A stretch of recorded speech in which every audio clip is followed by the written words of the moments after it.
What up, guys? Welcome to Debating Woes. I'm your host, Judge Dre. Yeah, we're starting a little bit later here than normal.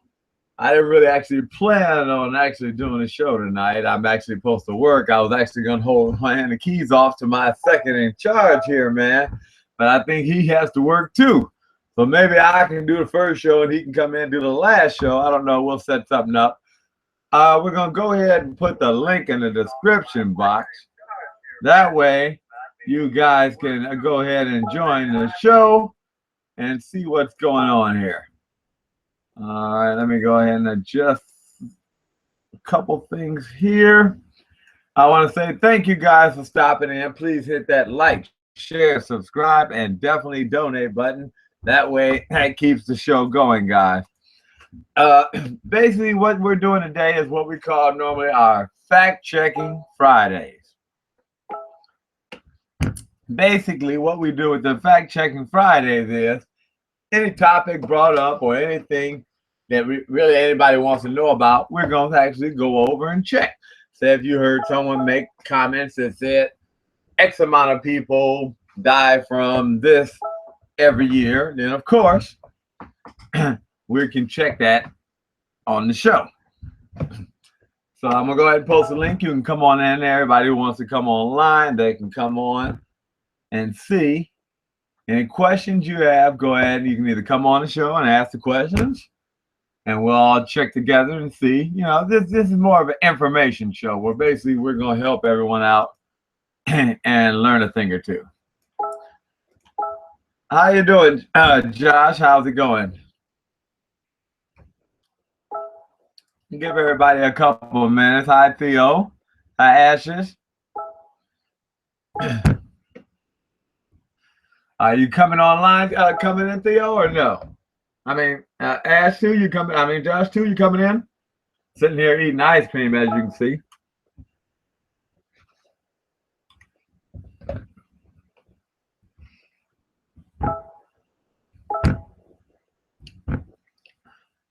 How you doing, Freaky? So that's what it is. Basically, you don't have to worry. I doubt Chris doesn't show his head around the YouTube sectors often. Brother Man is a little bit, what I say, to the extreme. I'll say that, to the extreme. I think he would actually have better debates if his debates didn't always include an insult. And that's where he loses his point there, because his debates usually always include an insult. And you're not going to have very good debates if every other word you're insulting the people that you're trying to debate with.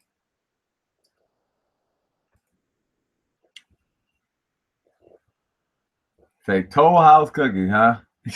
All right. So we're going to give people a couple of minutes to get here. I just sent the links out there.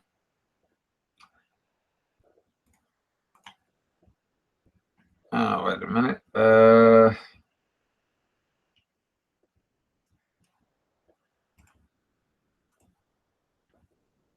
Getting a message.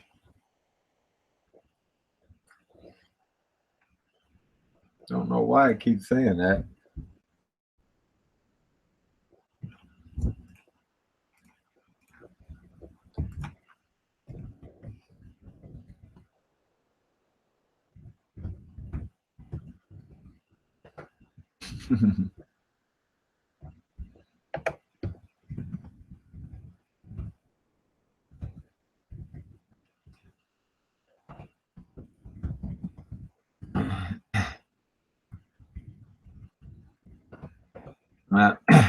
See, normally I don't have to do this myself. My friend actually helps me with this.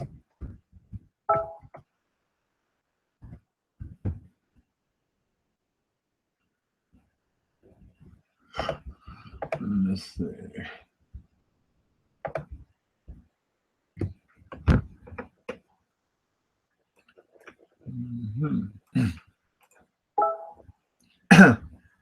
Oh no, but basically what we're doing there, we talk about general things, but basically what we have is we said Brain wanted to actually be the fact checker today.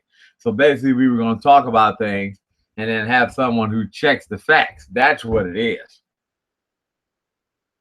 Why don't you come on the show, Josh? That way we talk. We like to sit here and be back and forth.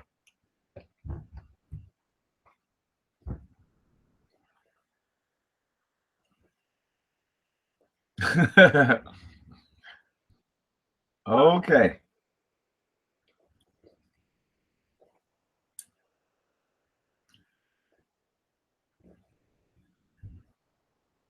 Do you know this guy Troll House? A Toll House. Heya. Hello, Freaky. How are you? I'm good. How are you? I'm alive. That's wonderful. That's better. I think. Well, you're talking to me, so you have to be alive. I don't know. Maybe we both could be dead. That's true. I never thought of it that way.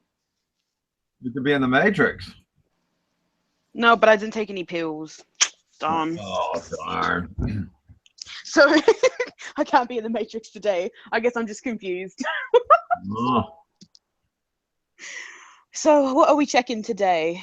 Well, we were going to talk about basically if anybody wanted to really blow up points that we had made earlier throughout the week. I mean, this is an experimental show here, this version here. Mm-hmm. So, you know. Just to give an example, I do admit I didn't plan on running a show tonight. I was actually going to let Leslie run the show tonight. Oh, okay, yeah. But I think he said he'll run one. I think he probably had to. He said he had to finish up on a car, and I know how that is. Especially when you own your own business, sometimes you sit there and say, "Oh yeah, yeah." I said, Brent. Like I said, Brent was supposed to be the official fact checker. Mm-hmm. But I do admit we are early. I think that he wanted to start later, so that's probably what it is. Okay, are you gonna catch my Black show? No, I didn't give a chance. I didn't give a chance to give Leslie the codes so that he could log in. Okay, makes sense. So I was just gonna hand it off to him, whenever. So, as we say, how was your week? My week was very, very, very busy. Excuse me. At least I kept going. That's what it was. It was a busy week, and I'm still not done. I still have a lot of stuff I'm supposed to do, and right now, you guys are not on my list of stuff to do. But what? We're not. Why not? Because I have so much to do that I couldn't fit you in until like maybe 2 o'clock in the morning. So right now, I don't feel I'm not on your list of things to do. Not today. I'm sorry. Well, okay, hold on. What's up, y'all? Hey, Lethal. How you doing, Lethal? What's up? What's up? Okay, I'm fitting you in right now. Hey, Dre. Yes. You my least favorite on this panel. Who? I'm talking shit. I'm talking about you know your boy last night, man. I've seen that crazy shit. Yeah, that's a pro-black Chris, man. Remember how they say if there was ever, like I said, if black people were ever, like say, if the situation was reversed and white people were the slaves, he would have been the one who initiated slavery. I mean, literally, like that. And it's not. Oh, I know who he is from back in the day. And basically, let him on the show. Well, I wanted to show a different opinion, and to show that there are people out there that have. Remember, this is a show of the people and opinion. So it wouldn't be fair if I only let people that agree with us on the show, right? Very true. Free pebbles. Ooh, a potato. Otherwise, I'd be like other YouTubers. Oh, you don't agree with me? You can't come on my show. I mean, he's not going to be one of those ones that comes around often. He never was big on that, but when he comes, I remember him. I remember him on one of Tommy. You did. Right. He makes some. I'll say this. He makes some friends. Friends. That's what we need in the world. The only thing that really kind of bothered me is I didn't like how he came at Raphael. Oh yeah, that's why I tried. That's why I told him. I said you don't understand, but right. I hate to say something. You guys sit up there and laugh. This is that was actually good for him. Normally he's 10 times worse than that. Really? Yes. Oh yes, that was actually because I told him to calm it down. Mm. He's 10 times worse than that. Like even you heard him say, "I'm trying to respect the show." That's actually like that's on his best behavior. So I mean, like literally. If that's on his best behavior, that's scary. Yeah. Yeah. That's scary. See, that dude will be the reason you end up in a fight. Oh, I mean, well, out in public, yeah, but I mean, Yeah, like I that's said, what I'm saying. everybody's entitled to their opinion, and that's one of the Yeah, things but I I mean, try to the do. problem with him is He he's sold it to big an on name insult. calling and insults, man. That's kind of, Right, you know. shout it. See, when Chris was debating him, he was hitting him with facts. And Right. of course, only thing, and see, that's what I've noticed about people when you argue, when you present facts to them, they backed in the corner, they don't have any ammo, so that's the only thing they can resort to is insults and name calling. Right. I was Definitely. surprised you was going on tonight.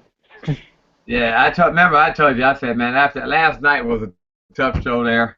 I feel fine. We go ahead and step outside the box a little bit. But I mean, like I said, those are going to be few and far between. Yeah. I want to be fair and show that, hey, there's people like out there that's super extreme. I mean, and hate to say it, does give cause to think about it. He's not the only one that thinks that way. You know what I mean? Right. He's not the only one that acts that way. So I mean, there are a couple 100,000 to maybe 1,000,000 people that are out there like that. So like when people say, "Hey, I can't believe this, that, and the other," well, you see, there's some people out there, going not like white people with a passion. Yeah. What about white people? That dude have a strong hatred towards him. Right. I was like, wow. I don't know. Where's everybody else? I didn't send out all the links. I think they're still in the main chat. Oh, okay. Let me see if I can link some people too. Uh,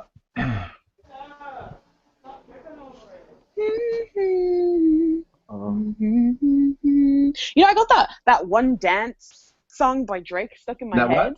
That one dance song by Drake. Mm-hmm. It stuck in my head. I mean, it's not bad for dancing. I mean, I do like to dance, so it's not bad. Yeah.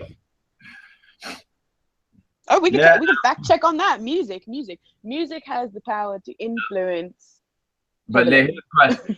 Crowhouse said it was interesting to see true racism, and I will agree.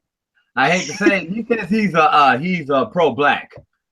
Well, I'll say is, well, here's the question: where do you we call him pro-black, but that's why we call him pro-black Chris.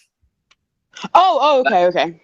We call him pro-black Chris. That was our, that's why, like, you notice I got into a habit of calling Mad Black, and I call him Black too, because back in the day we called him Black. Oh, okay.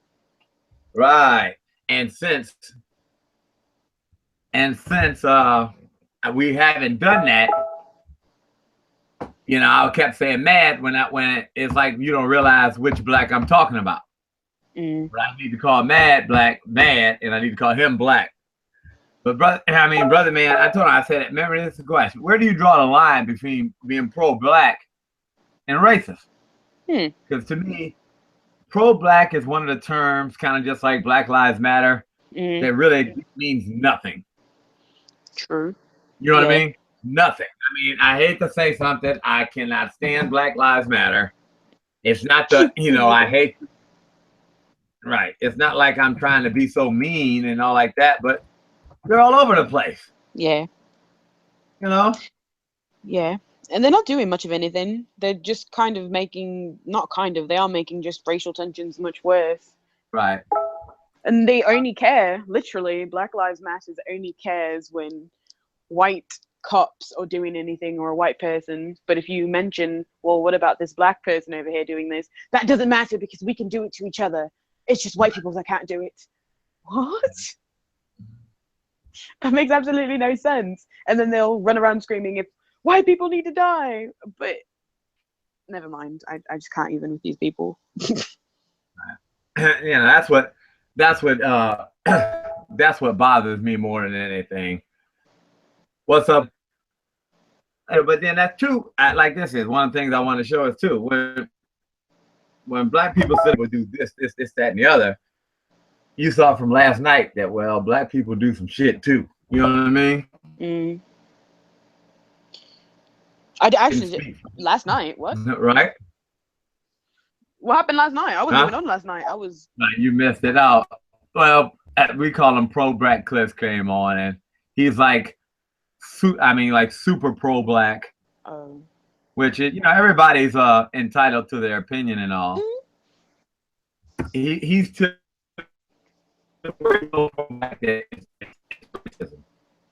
He's to the what? You broke up right there. He's so pro black that it's like racism.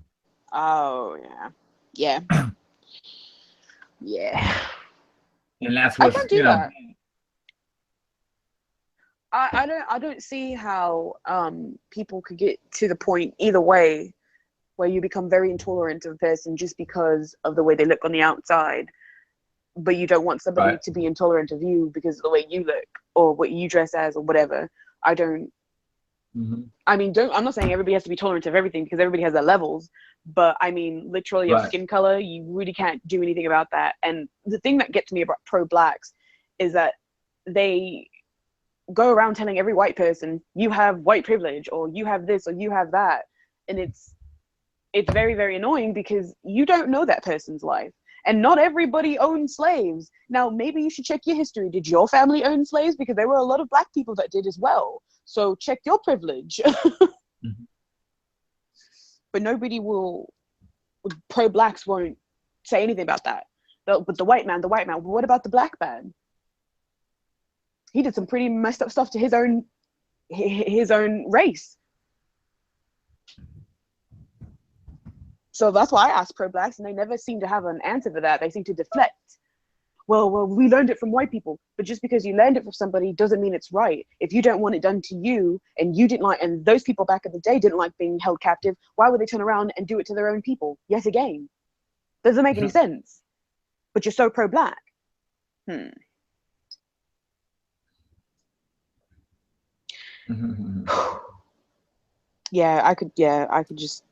I eat Black Lives Matters for breakfast, lunch, and dinner. I even made a cup that says Black Lives Matters tears, and I drink from it every morning happily.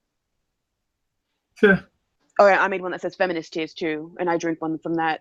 They transition every day. Mm-hmm. Right. I will. But I don't know. Like I said, going to the extreme of being racist, that's something that you didn't want happening to you. So why would you again go do it to someone else? I was always told, treat people the way you want to be treated. Right. Now here's the question: when you think about that, think about it. You say, well, okay, fine. As black people, we dealt with racism. Mm-hmm. Racism. Mm-hmm. Is it wrong for us to say, well, I mean, is it wrong for us to even get on black people and say, well, they did that to us, so now I'm doing it back? What about the eye for an eye people? Well, I mean, an eye for an eye. Okay, fine. But you weren't enslaved. Those were people years ago who were enslaved. So you can't have an eye for an eye because you weren't enslaved. Yeah, that's true.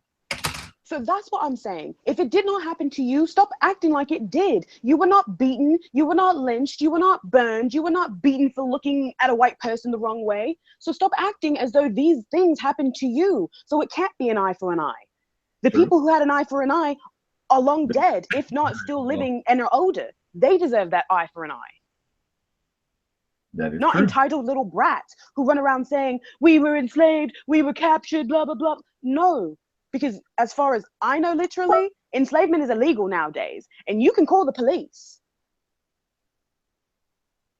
And most people who are screaming, we were slaves, we were in captivity, they beat us, they did this. You were never beaten a day in your life. Not harshly like they were, not by whips, and so on and so forth, by the white man, maybe by your parents, but not by the white man. Mm-hmm. So you really, really have to stop taking this post-traumatic slave disorder seriously, because that's a joke in itself, literally. Mm-hmm. Definitely. Oh, I don't know. I don't know. I mean, what do you think it's? I mean, literally, sure, people were, people were being. I've had racist comments made towards me. I've been stalked and been assaulted with racist comments as well. But I don't think it's right to turn around and call every white person a slave owner, because there were indentured servants as well, which were white people.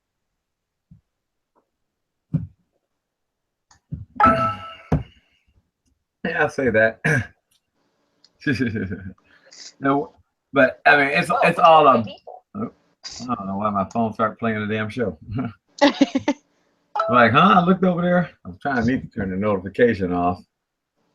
That's what it is. I keep getting a notification every time you post in the link. Yeah. Woes me. But a lot of people like to play the victim card. I know. I've watched people. I've dated women. I've had events where people love to play that victim card.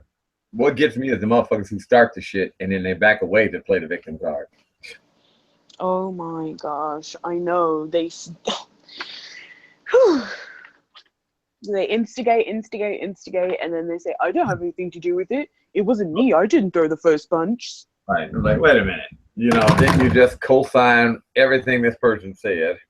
Mm-hmm. And then you sat there and what? Oh, I just co-signed everything that so-and-so said, repeating it from the highest mountain as if you said it yourself. Yep. But then you want to say, oh, well, I don't have anything to do with it. But, really, but that's a big problem I think just in general with people. I mean, society is individual people that is made up as a whole. So that's what's wrong with literally society, is people don't want to take responsibility for their actions. And now they don't have to. Literally, you can blame it on somebody else and they'll take the fall for it. Listen and believe. That's always been in our thing, Yeah, in our history. Black people. But that's the thing, that it hasn't. I've been watching so many documentaries lately that have been on about, people who were back in the day when it was, when they were 3/4 of a person and when slavery was still going, or maybe it just stopped, that were coming up.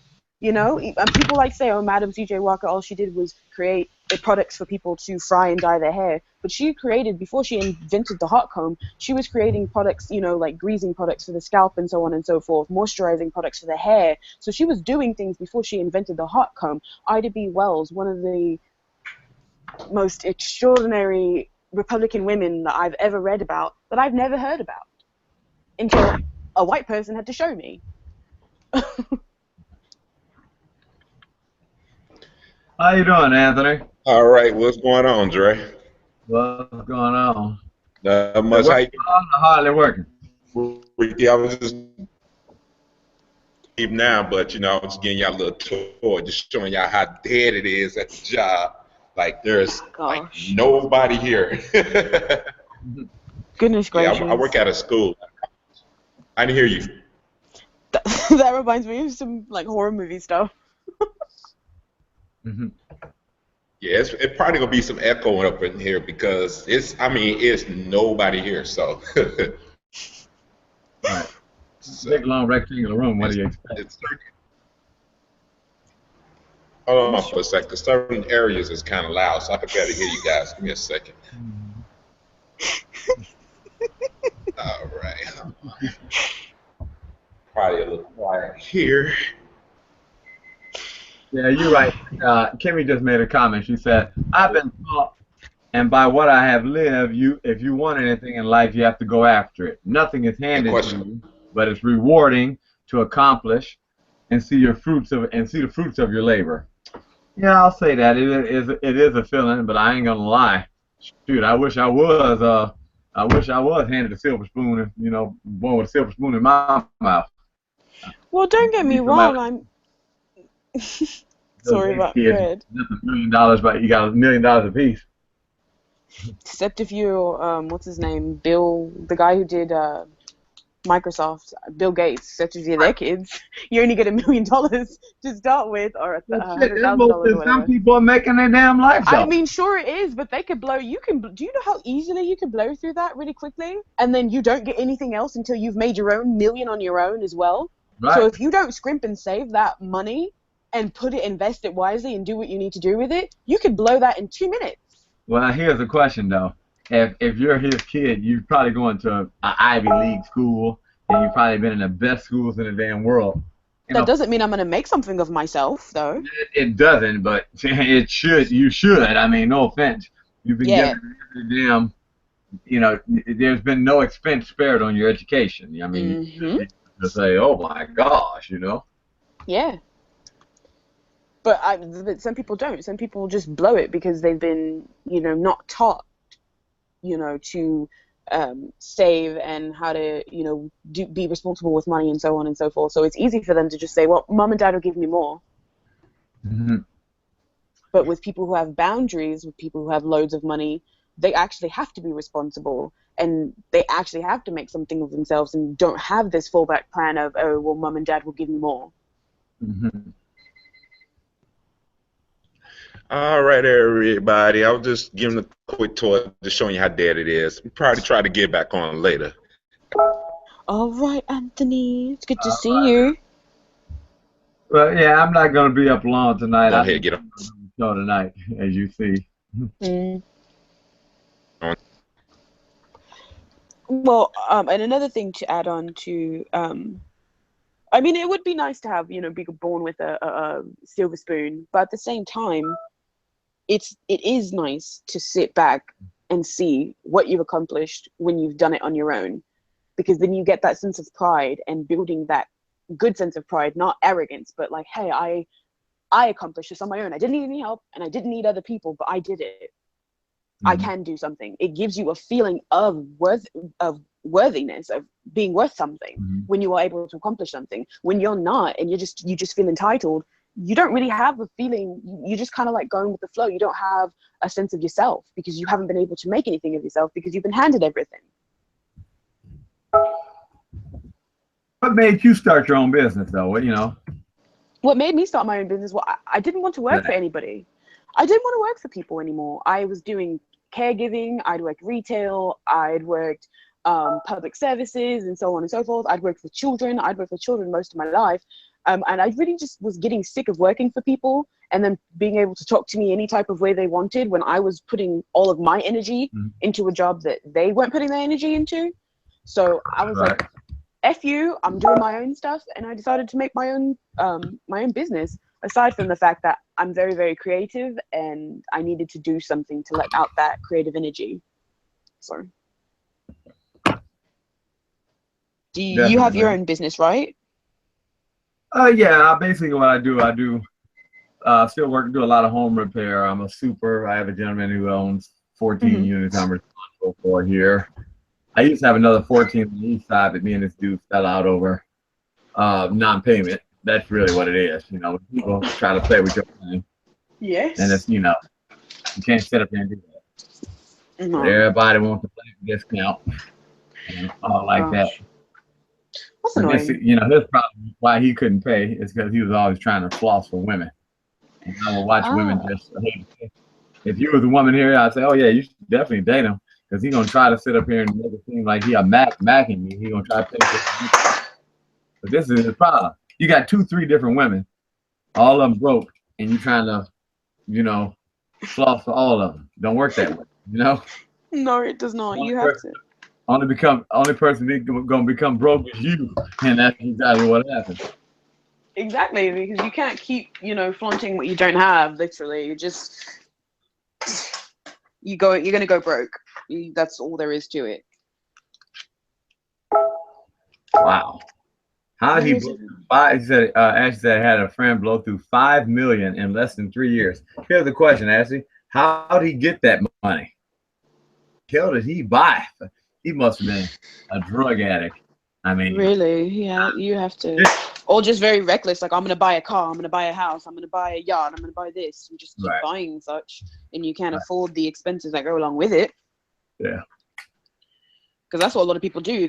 I got to buy this house and I got to buy this new car and, I got to, the down payment and so on and so forth. And I'm not, the next time I buy a car, I'm buying it cash, the full thing off the lot. No payments, no, I just want to buy it cash off the lot. Well, it all depends. You can afford to, yeah, but sometimes you can't afford to buy a cash wrap a lot. But if you Well, no, that's my point. Like, I've already got the car that I couldn't afford to buy off the lot, but the next car I do get, I will. Oh, okay. Yeah, but my first car that I bought, it actually came with a payment. I bought my first car at 18. It was only a year and a half old, so I was trying to buy a fairly new car. Mm-hmm. But all my friends had their cars were 10 years old or whatever, and mine was damn near new. Yeah, mine's a 2003. I wish. Oh shit! It's I hate to say it is. A lot of people don't understand, but it is one of the worst investments you can buy. Yeah, a car. No. Depreciation value.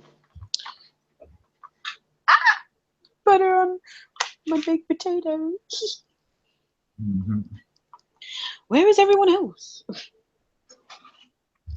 Well, I think that they were messing around with the people that normally come. They were messing around and on the other show.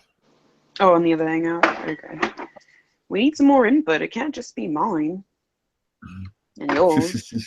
I don't like hearing myself talk all the time. And what do you want, Kate? Ain't nobody ducking you, man. But I already know, Kate, you like to start a lot of shit. That's just what you do. Am I right? Would you? And that is true. You're right about that. Actually, as soon as they know that most people say that, as soon as they most of those people who say they get anything like that, all of a sudden, this. I mean, everybody and their mama is trying to sue you. Yep, trying to sue you or say, oh, well, I need a little bit of help over here and I need some help over here. Right. Everybody's your family member or your cousin, or your friend. this, that, and the other. Mm-hmm. Right. I mean, literally, most people that really know, if you hit the lottery, especially if you hit for like 500 million or something like that, Mm-hmm. you hit for shit. Oh, you hit for even $1 million. It's bad, but imagine if you hit for something like $1 million. Everybody and their mama thinks that you should pay all this shit off. Oh yeah. And the time, why should you do that? Because what are they gonna do? They're just gonna go run that shit right back up. Mm-hmm. Right? Mm-hmm. Well, I would give everyone that in my family who asks a grace period. Pay for it once. You want up again? Don't ask. Because I'm going to tell you no every time. You can tell me I'm stingy, I'm this, I'm that. That's fine. Yep, yes I am. And I'll keep on pushing. I'm not going to pay for your lifestyle.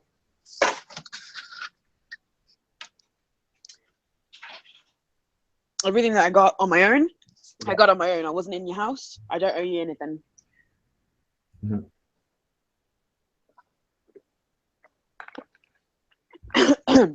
But what else have you guys been talking about on the show? I've missed in the last couple of days because I've been so busy, but yeah. You guys were talking about parenting and education system. Oh, well, I mean, basically, that's what normally I have a topic for the show. Basically, this was supposed to be the fact checking show here. This was something because I actually planned to take the night off. Mm-hmm. Oh, man. You sound really tired. Yeah. But I've already started now. And see, one, I haven't had my caffeine. Once I drink some caffeine, I'll be all right. Gotcha. Mad Black said, he said, buy everything. You only live once. Yeah, as you say, you only live once. How you gonna pay for the shit? You don't want to be like the average black man. They say white man come in, leave a will. Black man come out, leave a bill. That is so true. Unfortunately. I'm trying to put some people in the chat. Mm-hmm. Let's see. I'll send them. Anybody? I don't know. You know, I've already seen a couple people who are in our normal group from the other group, and I'm pretty sure they're convincing them not to come over. You know. Wait, who? Wait, what? Who? We don't talk about people on the air. Yeah, no, we don't talk about people on air, but what groups are convincing groups not to come? Well, that's stupid. Yeah. If you can't think for yourself at this stage in the game, and most of us are in our 20s, 30s, 40s, and 50s, you can't be helped. Right. And I don't want to waste my time. I've learned from Leslie, and I've learned well. Don't waste your time. Right. Because your time is just as valuable as anyone else's. So. Oh shit. Hey, Josh. Hey, Josh. How are you? Fantastic. Yourself? Good. Right. Had to re-up on my coffee. Coffee. Shit, man. I didn't plan on doing it. We ain't going that long tonight. I didn't plan on run. I was gonna let Leslie run the show tonight. Where's Leslie? He had to do a car. So. Oh. Responsibilities. Got to make that paycheck. Yeah. Yes. So what are we talking about? You fact checking? Well, this was the fact check show, I thought, but I forgot too. Brain did say, I got the email. He was talking about later tonight. I started the show too damn early. You messed it all up. Now what are you gonna do? Well, I guess we talk about something else and we do the fact checking later. We should talk about them phasing out private prisons on the federal level. That's the best news I've heard in like years. Well, matter of fact, if we go into that, do you got those articles still? I can look them up real fast. Matter of fact, Google. Matter of fact, we'll go into that because I wanted to do a specific show dedicated to that, because you know that's no offense, I fight like that on private prisons and child support. Those are my two issues. Like literally, as y'all see from last night, pro-black Chris, his issue is racism. He loves to talk about that. That's his. You can sit up here and talk about, we're going to give everybody $10 million. He'll just sit there, whatever. But then if like you want to get excited, just say, we're going to talk about racism. Oh, shit. It's like, oh, my goodness. For real. Oh, that's like my dad in the Illuminati. Listen, I'm going to let you know, if they said, Chris, look, we're going to talk about racism, you can either stay here for this talk about racism, or you can leave and go get this $1 million. You will still be broke the next day. I'm just letting you know. I mean. No, I couldn't do it. Yes. He turned it down for a debate. Oh no. Yeah. White devil is not on Matt Black. You watch your mouth. You said what? Told Matt Black, watch his mouth. I'll come down there. Show him the meaning of white supremacy. What's the meaning of it? I need to know. Oh, I'll show you the meaning in private. Never mind. Jill Whitey, why's it gotta be like that, man? He'll show you private. What did you say, Andre? No, I say he'll show you the meaning in a private prison. Private prison. No. They're getting phased out. It's fantastic. That's literally the best news I've heard in years. Here's the question. I hate to say it, do you realize this is going to help so good? Because that means they'll stop putting people in jail over dumb shit. I mean, it's only federally, though. It's not statewide. It's only federally. Oh, well, shit, that don't mean shit. It means a lot for those people that are in those federal prisons. But think about it. They'll just shift over to state. No, you can't put people in state prisons for federal offenses. That's the reason they have federal prisons. Thought you've been to jail. Come on now. But they'll just shift over. They'll just shift it over. Listen, Josh. This is what they'll do. Like, say that a city like Chicago, normally it was federal. They'll just make it to when they put the people in prison, it'll be state. No, because there's a lot of federal drug charges that people get caught up on. Right, but think about it. They'll just change it to a state charge, and you go there and do the same amount of time. Nah, I they won't cannot change it to a believe state that. charge. Wait a minute. Well, because they Yeah. can't make the states do it themselves. Like they can't force Texas to do it. All they can do is do it federally. But then think about to me, I thought they were getting rid of them, period, across the board. See, to No, me, federal. that leaves a loophole for them to try to reword something or make a new law. I don't like that. You understand what I'm saying? I mean, I get you. I wish it was nationwide, but Oh man, you got I had gotten all excited and shit like a girl taking down her pants and the feds can't shut down Tennessee state penitentiaries. It's two completely different systems. It's outside their ability to even do that. Wow. I see. I got all excited, man. I'm like, 'cause you know, I got. That's my thing right there. I can't stand.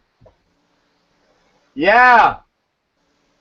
Yeah, I'm not a fan at all. All right. Now, wait a minute. Go see You who's. posted the link for them to see too, right? Yeah. I mean, Josh did it. Because The- Josh bot. yeah, I dropped the link to people. Right, The link's yeah. been dropped. Bella joins you- the hangout. What was your cell made in for? Federal drug charges. Right, but I mean, what kind of drug? What drug did he have? Like, was that heroin or did he have crack cocaine? Because you want to hear something funny? When I remember when I was in jail, I was watching people get caught with heroin. Right? Now I just missed the court date for child support. Them motherfuckers for heroin and drugs getting. I mean, he caught him with like 60 doses of heroin, and them people were getting out before me. And you're like, Oh, what my. the fuck? And he's a fucking drug seller. All I did, I'm broke. So you understand what I'm saying? I'm broke. He's a dope boy. You let him out. You gonna tell me that he should get out before me? They shouldn't have been there in the first place.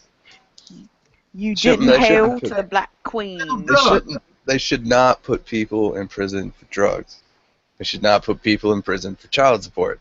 These are people don't think, they just criminalize stuff and they don't think it through. When you make Yeah. something a felony, what you were saying is the government, for whatever you did, should be able to come to your house, kick in your door with machine guns, and drag your ass and lock you in a cage for a year. And you might die in the process. Because anytime you're kicking in doors with guns, somebody might die. Right. Now, there are some things that I would say, yeah, that's an appropriate response. But doing drugs, that is not an appropriate response to that. True. Like it's not within the bounds of reason. Oh, that's why. Thank you for the information there. I just got a text from someone. Ooh. Who'd you get texted by, Andre? Mm-hmm. No, I had, remember I told you I got people watching out for me. Oh, gotcha. I realized why everything was kind of slow to start. Ah, gotcha. Gotcha. Yeah. Remember, like I said, always good to have friends, not enemies. Exactly. Don't burn your bridges. Friends are good. Friends are good. Friends are good. You can't Friends have. are quite nice when you have the right friends. Yeah. Unlike Josh. Who's I know. What mean. did I ever do besides be white? He's just so That's mean. right there. Evidently, Chris said it last night. I have never been rude to you, freaking. You don't mad know. at, Chris said it. No, you were only sexual towards at me. Josh's glorious beard that he didn't have one. Alright. He was. I want he was Josh to hating be on the my beard. white friend. See, I'll be everybody's white friend. Everybody needs one white friend. Yeah, we Yeah. need one. Because I. Like, next time what happens is if anything goes down and you need to be like, I don't know what you're talking about. I got a friend named, my friend Josh is white. Exactly. I have my one friend Josh. My friend Josh is right and calls me a bitch. You're just never gonna let it go, Carlo. This is why you're a bitch. Cause you're my friend. I'm never gonna let you go. Well then. These beauty hacks are women who don't have boobs. He know I'm messing with him. This guy. I'm just telling you. I appreciate you guys for stopping by tonight. Hello, Tony. Hello, Bria. Hey, Andre, I'm gonna be honest. I heard somebody yelling in the background. I wanted to see what was happening. It's not over here, but that's cool. I'll see. Who was yelling? I don't know. I haven't figured it out yet. Hey, Andre. Yes. That sounds like somebody fighting. I'm here for the 15 minutes of fame. I just want to be on your panel. How was it 15 minutes of fame? I mean, if anything, you're gonna get 15 years of 15 years of pain. We should do 15 minutes of Damn. You know that. You get 15 years of pain for that. Oh Lord. Who has all the noise? I don't know. Somebody it is. I gotta go ahead and check. It ain't me. Yes, it is you. That's Yeah, it is you. $2 fucking air conditioner. All right, now look, this is the new rule for this show. You're allowed to talk about Carletta's air conditioner. I bet you that air conditioner is white. And cool as hell. Cool as hell. Yeah, it's white and cool. You're racist, What Carlotta. color is that air conditioner? It's white. Oh shit. Does it have a And beard? they never broke down. It has a beard. It has a black beard. The air conditioner is white, so you know he'll come in here. Is that coffee good? That air conditioner would have been painted black. Is that heavy cream, Josh? If that air conditioner was, if it was black, it'd be broke by now. Josh, This is a good time to bring up sexual harassment. Sexual harassment in the workplace. That is a nice topic. Like, I don't know what you're talking about. I have a friend named Josh. That's gonna be a new line. Yeah, you're gonna be the prize white kid. Right, that you could be the token white person to save all black people. Exactly. He light skinned. I am, oddly enough, I am the least racist. All of you. He the Jackie Williams of the group. Yeah, he's not racist, guys. He's letting me drink some of my Mexican coffee, so he's What sound? damn. Quick, that's quick. This is why you don't suck dick with your mic on. Damn. Now look, I don't expect that. I expect better conversation from our white. Well, if somebody would give me a topic besides going in on Carlotta, if my topic is going in on somebody, it's gonna get bad fast. Oh, he done played his white card. Lord have mercy. Right, can you guys hear me? Yes. Yes, we can hear Oh you. yes, we can Go hear ahead, you. Jackie Williams. Okay. What? I'm all yours. I mean, I'm all ears. Oh. Stop simping, Bella.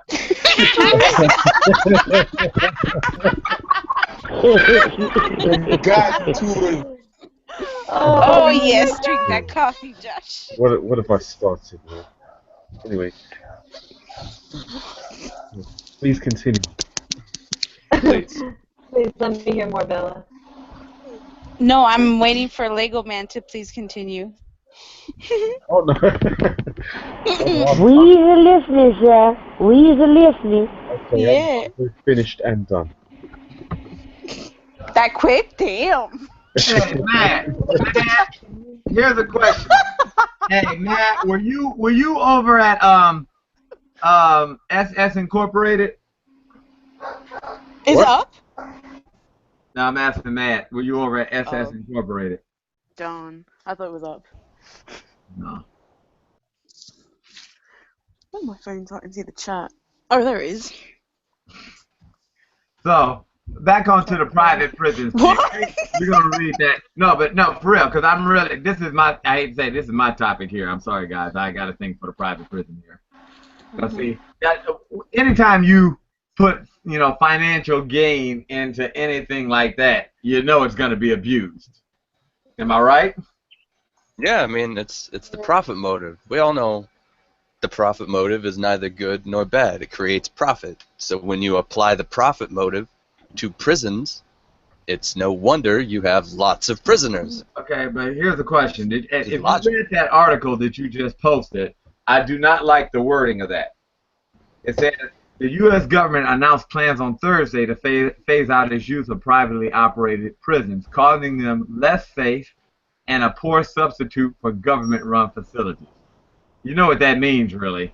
To me, that doesn't sound like that sounds like, oh, we're just going to just shift it back to us, and we're not, you know what I mean? I figured that they were closing them because they realized they were going to make changes to law to stop putting people in jail.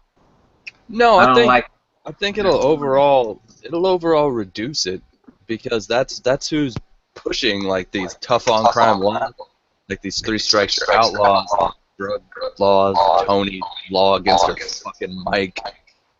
Oh, hold on. Yeah. I was about to say, wait, that's a law? Yeah, look that up. it's the private prisons lobbyists that are pushing for these laws, and to keep getting these laws renewed, and to make new laws like this to fill their prisons more, to make more money. And without that financial incentive, the hope is maybe it'll decrease a little. Yeah, but here's the question.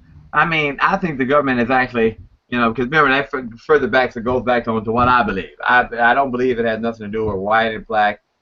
It has to do with class. If you're rich, you go home. If you got enough money, you go home. If you don't have enough money, you go to jail. That's basically what it always has been.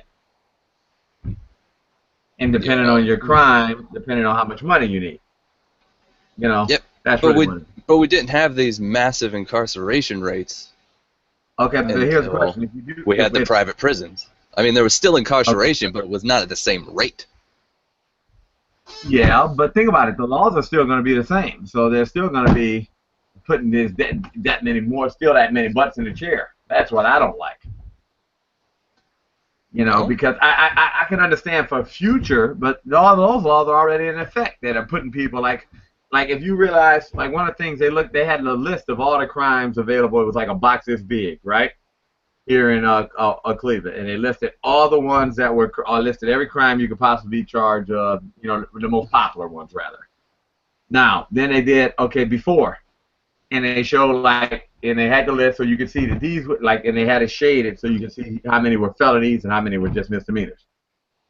Then what they did is, after they changed the laws, they had the same box, and they said now these are felonies where this used to be, where the felony box used to be like this little corner of it, and all the others were misdemeanors. Now the felony box is damn near the whole thing, and a little tiny corner is misdemeanors. Damn. Well, I mean, these laws still have to be renewed, and when people come and challenge these laws, maybe they won't have to deal with these private prison lobbyists paying to keep the laws as they are. Because we know it's all about money. So if you have your own lobbyists, which are paying them, and you don't have any counter lobbyists, you have a better chance of getting laws overturned or, not renewing laws. Because it's all of the laws are... 50 years? Hmm? Don't they stay like 50 years and shit? I mean, we ain't gonna, by the time those laws will change again, we'll be well, I mean, here in the grave. It's progress. It's not going to help us. Most things aren't going to help us. Right. I guess it's a start, right? It's the first break. Very little ever happens in any one person's lifetime. You might get 1 or 2 big things that ever happen in your lifetime, but it's about the slow march forward. Right. I can agree with that. As long as it's better for our kids than it was for us, that's something. Wow. It's progressively worse for me. Alright, we'll go with that. Here you go. I can post the link. We haven't been having any problems. Most of them are already engaged elsewhere, so I'll post the link for anyone who wants to join, and I'll just leave it up. Go ahead and join if you want to join. In 30 seconds, I'll just take it down. Appreciate that, guys. April crackers. While we take that break here, I want you guys to please like, share, subscribe, and definitely donate, because that's what keeps the show going. And why didn't you guys tell me that I had my work hat on? I don't Because know we what thought the you fuck knew a you work had. hat looks like. Really? Right. Ain't you daddy? You look what Now, team. now, Josh, don't actually go ahead Team and it bring is. up your white supremacy in this whole situation. I shouldn't be wearing that hat, should I? Look at that team. See that team?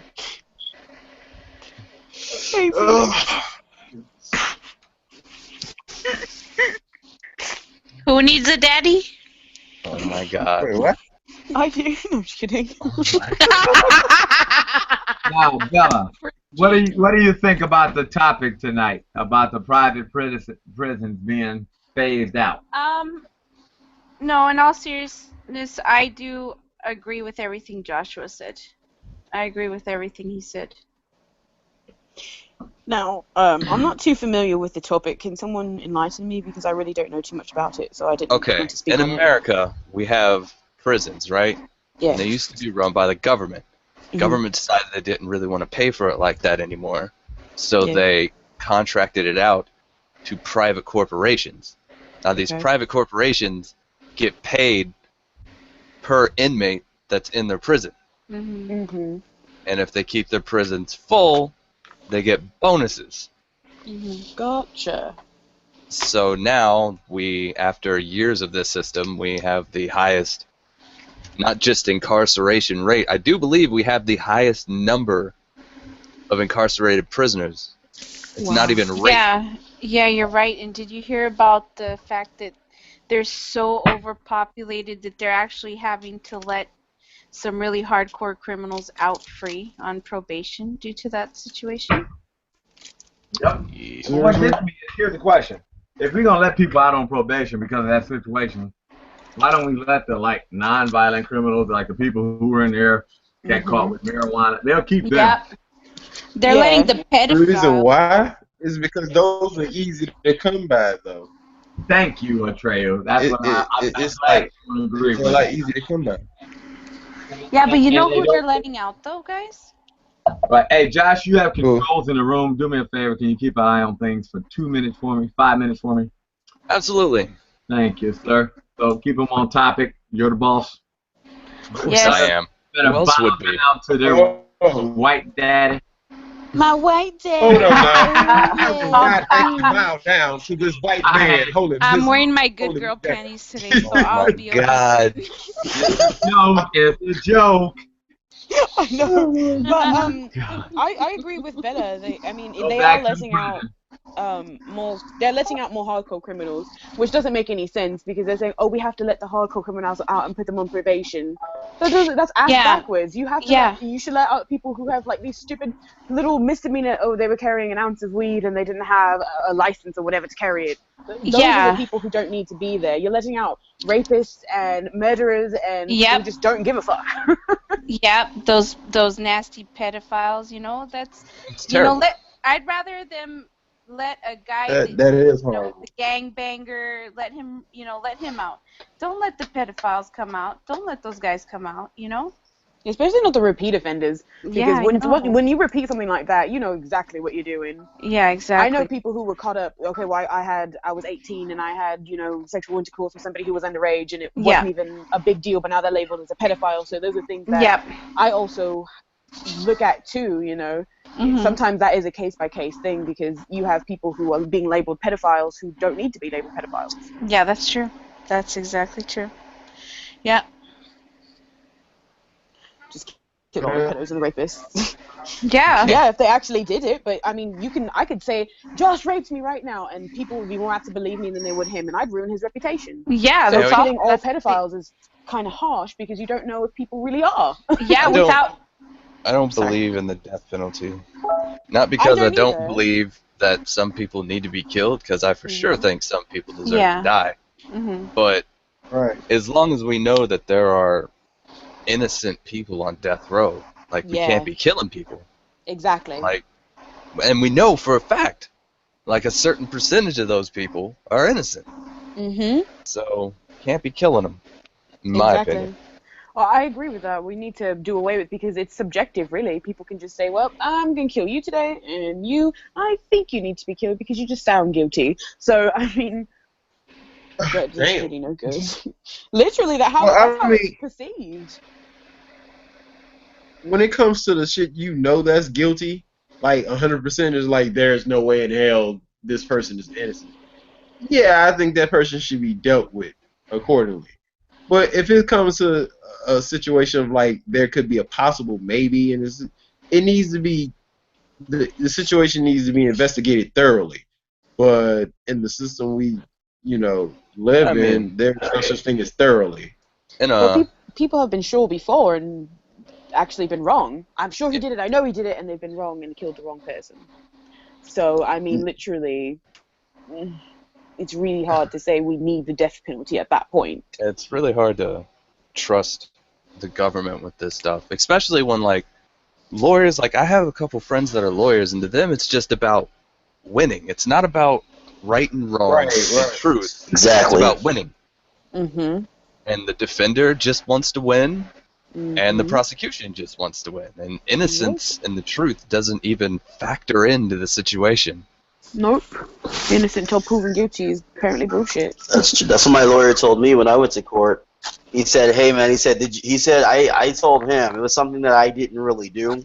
And then he said, "Well, does it matter if you did it? The point is," he said, "my point is to either get you a lesser charge or to get you off.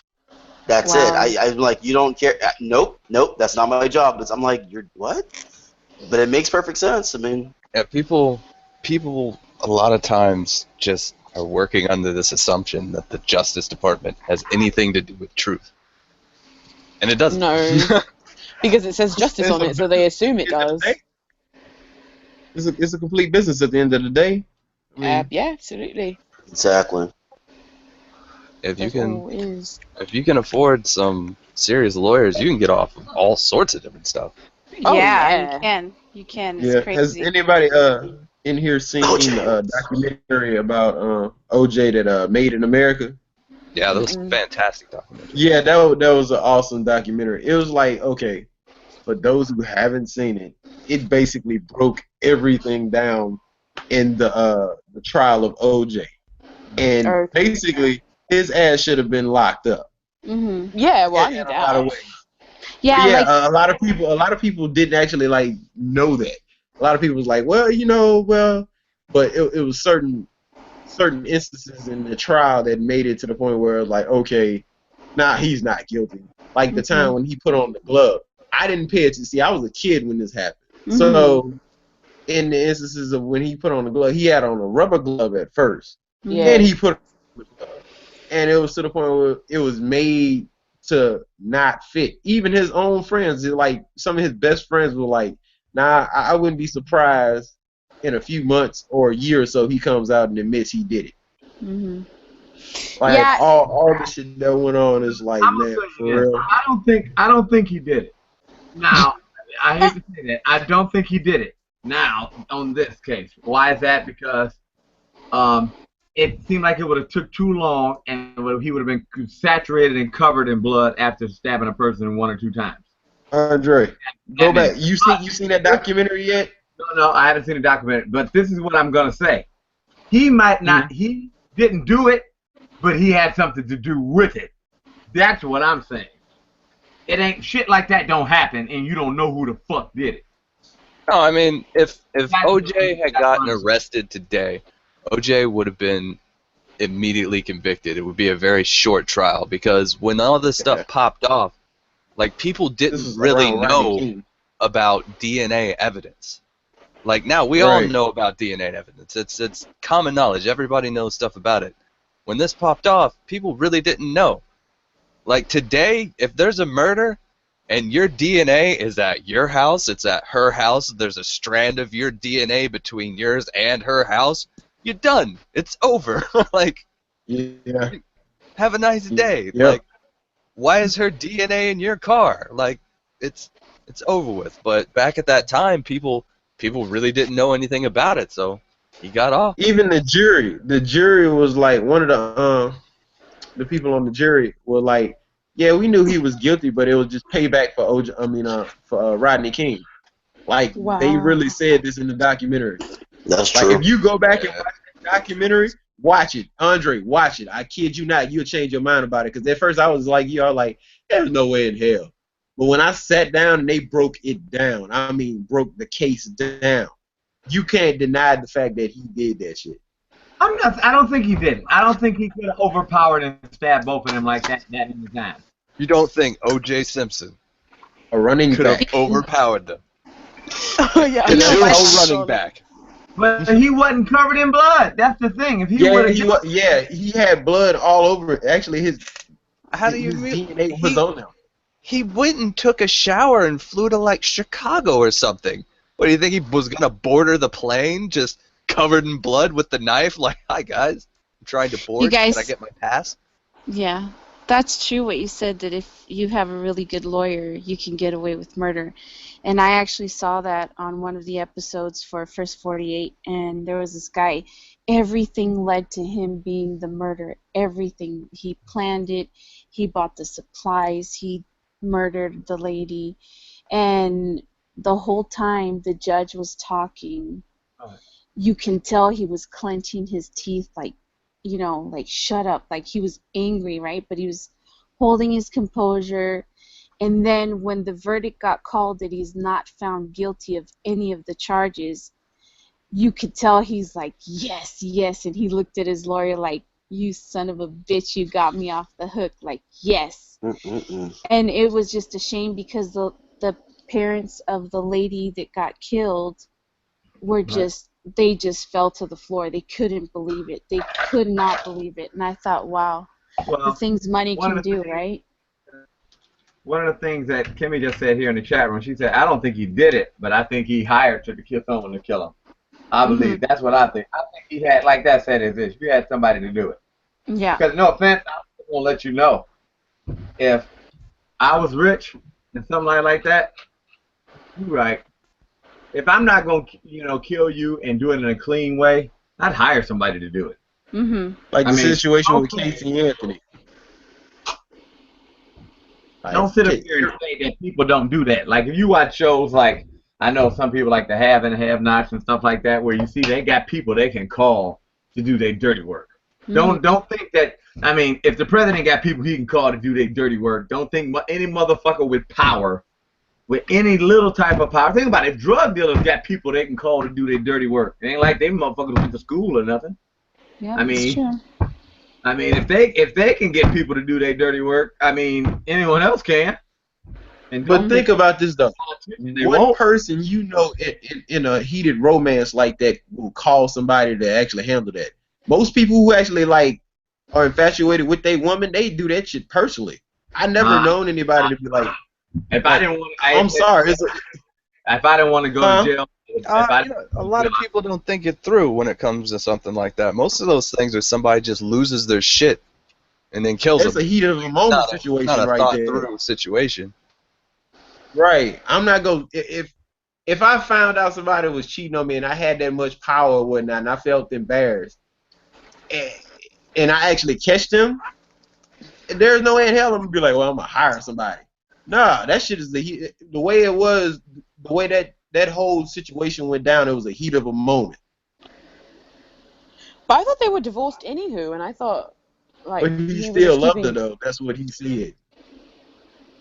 So you're divorced, you still love someone, and they can't have another... Never mind, okay.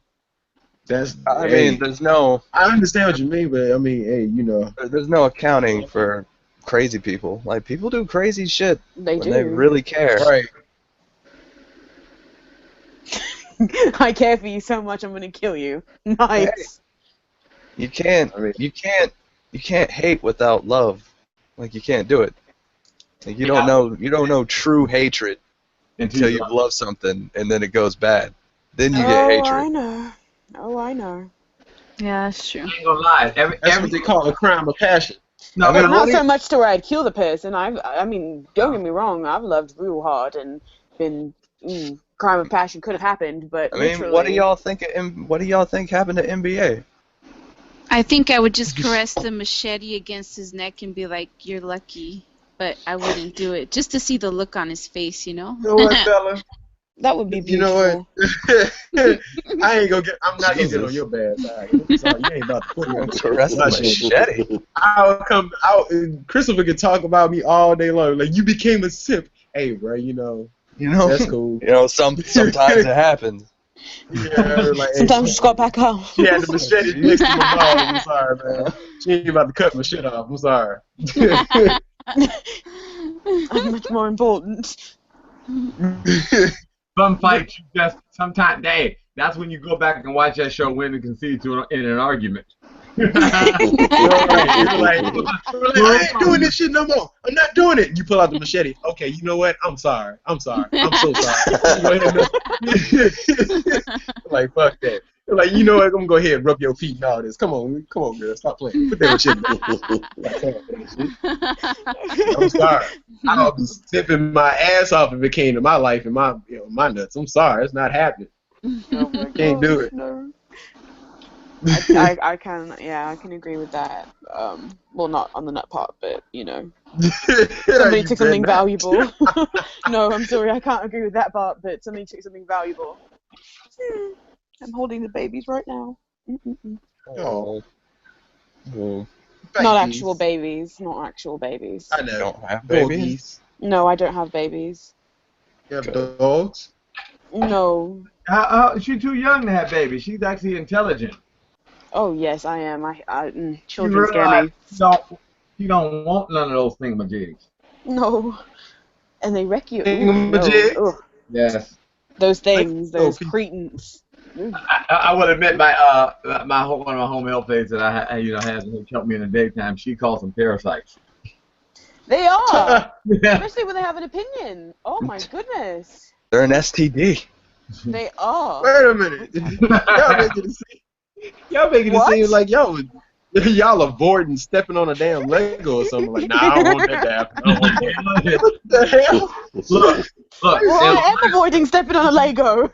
In Ohio, that's $250,000 per kid. What? Oh my goodness. Oh no, her milk sacks. What? What? What? April Bracken said her milk sacks. Shit. Josh, what I said earlier, breast milk and sensu beans, bro. That's that good stuff, man. Sensu beans.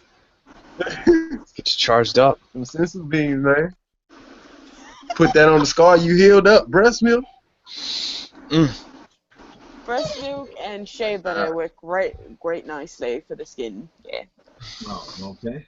First of all, where are you getting April, you are so correct. plenty of breast milk? Right. Wait a minute. So I see why Dave Chappelle was actually like breast milk. So, Well, breast milk isn't bad. We've lost the track. We were talking about the damn private prison. Right. How are we gonna? Oh yeah. Why do we always get sidetracked? Let's get back. All right, come on now. Talk about these motherfuckers making money off. Talk about people like These Josh making making money. All right. Well, I mean. Yeah, go ahead, Freedom. I don't know very much about it, but I mean, it seems like it is a good thing that the private prison sector and the federal part is being phased out, so that way people can't, just hold people there. But it seems like are they letting out everyone, or like it's a pick and choose thing? Or are they letting people out even at all, Josh? When they're closed, I mean, that's why they're having a phase out over 50 years, so they don't just release a shit ton of prisoners. Mm-hmm. Okay, so it's finally, it's coming to a close, is what you're saying? Yeah. Oh, okay. Federally. We can't make all the states do what they want, because, states' rights, that whole deal. It's an American thing. Yeah. Well, I mean, for what it is, I mean, it is particularly a good thing, because like I said, you don't have people holding people just for arbitrary reasons in federal Well, I government think, prisons. but two, I think what happened is I'm reading that one article says that they expect that the numbers in federal and private prisons is expected to fall by 50% by May 2017. Now I wonder maybe they're taking into account that a lot of states are passing laws to make marijuana legal, so that's going to take a lot of people out of it. That's going to eliminate a big sector of crime. Yeah. Because they're not going to be doing that. That's fantastic.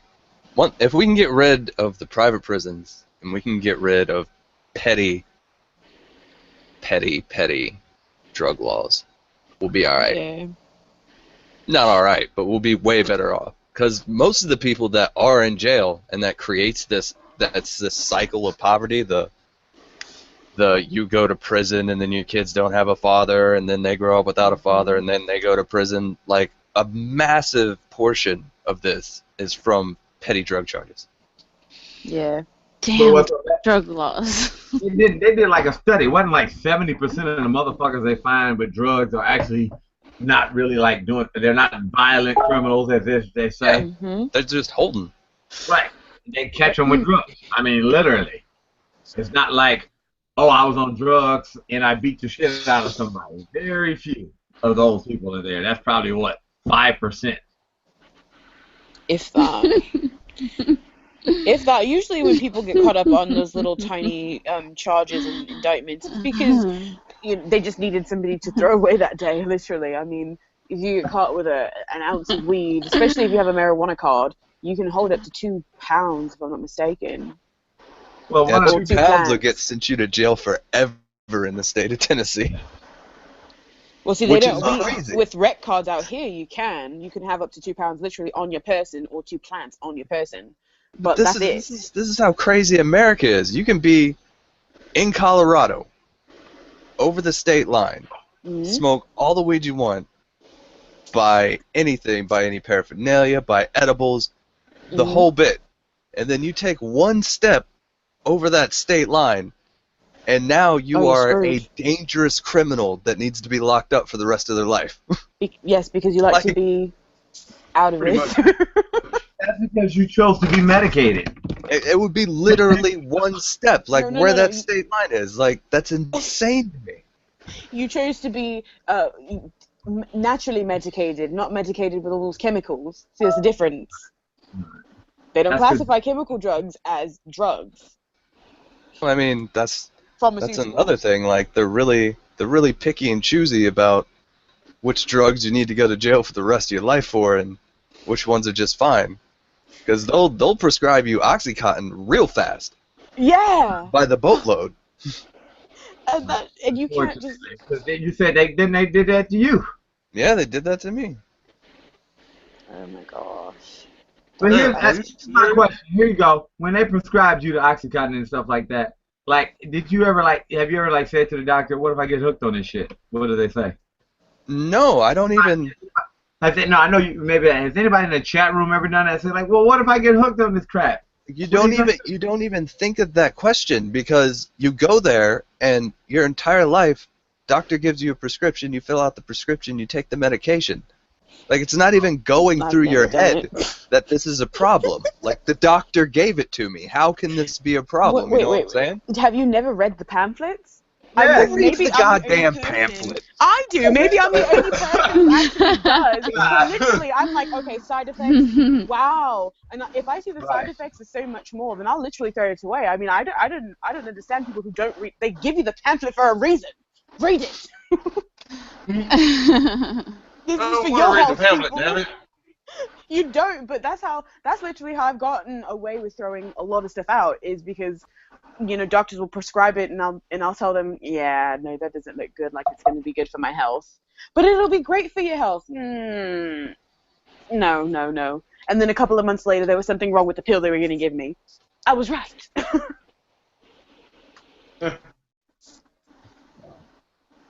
Because, I mean, I've read pamphlets on stuff before. It all says the same shit. May kill you. Side effects may include spontaneous human combustion. You might grow a testicle. Right? may grow an extra arm or eye. Yeah. You start Grow an extra reading the nipple. side effects. You're not gonna take anything. That's why Right. I never Might take pee out anything. your asshole. There's so many itching, swelling, clotting of blood, closed tightness of chest. If you have any, oh my gosh, mucus at the site, pus growing out of this. Wow, It's okay, yeah, I really crazy. want to take that. Patrick, That shit hello. is banana. What's going on, Patrick? How you doing? Who's that? Good, how are you? What up, dog? At the management, just sipping and eating. But it's okay. It's okay for us to prescribe that to people on a massive scale. Mm-hmm. Yeah. But if you have some weed, you need to go to jail forever. Unless we tampered with it.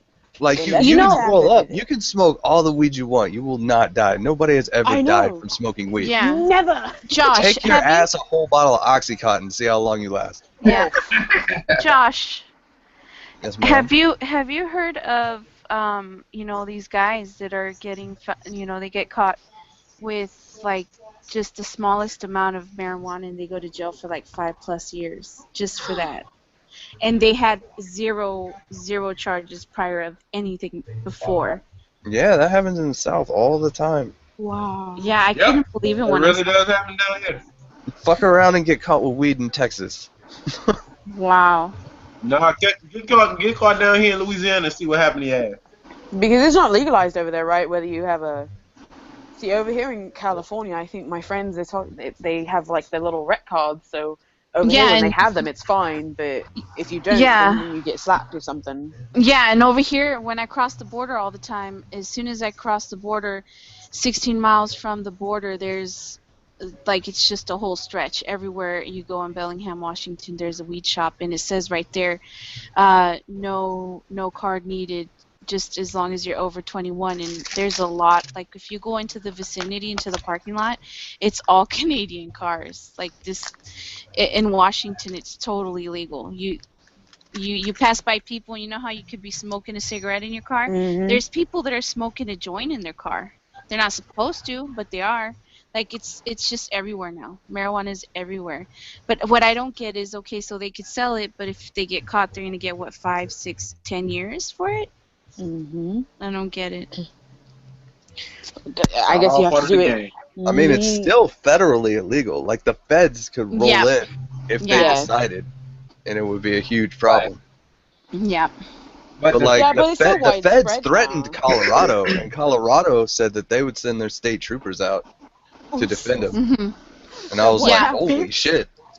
Yeah, one cop that I saw at a tow scene for a rollover, I asked him, I said, you know what, it was just in a conversation with some customers, and I said, so how does this work? I said, so you will let everybody have, a store, and they could buy the marijuana, they could buy the pipes, they could buy this and that, but you say don't let them be caught. And he's like, yeah, you can have it, you can buy it, and if you want to plant it in your house, but if I catch you, or if I roll to your house and open your house and you have that, you're going to face criminal charges. So it makes no sense. It's all a setup. You have some states that probably won't have it legalized at all because they're too busy making money off this shit.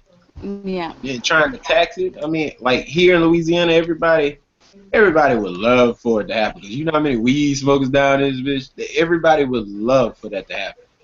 But I doubt it's going to happen. Like any liberal states, like California, nothing. But here, nah. I mean, the South would be the holdout, just like it was during civil rights, just like it's trying to do right now with gay rights, but they'll collapse eventually. What'll collapse? Gay rights? They'll be the last. The South will fall the last. Mississippi will be trying to hang on. It will be the only state in the union that hasn't legalized weed. And they'll be like, we're not doing it. Eventually, they'll Jesus pass says on by. no. Really? Really? I'm sorry. That's what they sound like. Damn. I don't. Do they sound like Skeletor? Jesus says no. Yeah. I take care of a lot of older people, so that's probably why I have that notion of. We don't all people sound like like old people. You make us sound like old grannies. They do not. I don't want to nobody smoking weed. Well, I don't want to make myself sound like a man. We don't do it now, you hear? Not round here. Get going, y'all get away from here. These don't sell no weeds around here. Go to jails. Like what the fuck? Oh my. Oh my gosh. But, That's terrible. You're right, Josh. I don't think it'll be dead last before Louis will probably be the last one. Be like, you know what? I don't want to be alone in this race, so yeah, let's go ahead and legalize some weed. It'll be Mississippi, Texas, and it's like a toss-up between like Tennessee and Georgia. I think it'll pass in Georgia faster. Be real. Texas will be the first. I guarantee Texas will be probably one of the first states to say yeah.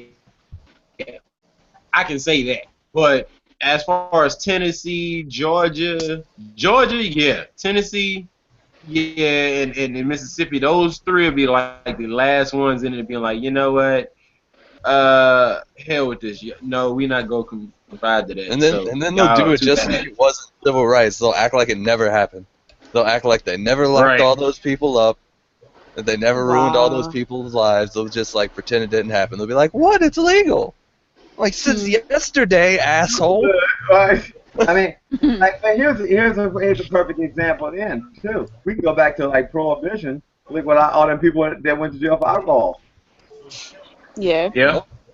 Like, and they couldn't figure out why. Now they look at you like you're crazy. They're like, people got sent to jail for years for a beer? Yup. Oh, hell yes, they did. Wow. People died for that shit. It was to the point where it's like if you that was the crack era for that time. You know, selling cops killed people was crack. Right. Moonshine. People died for that shit. Right.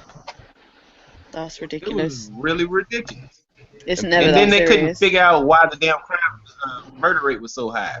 I'm like, okay, if you can figure out a way to tax this shit, end this shit.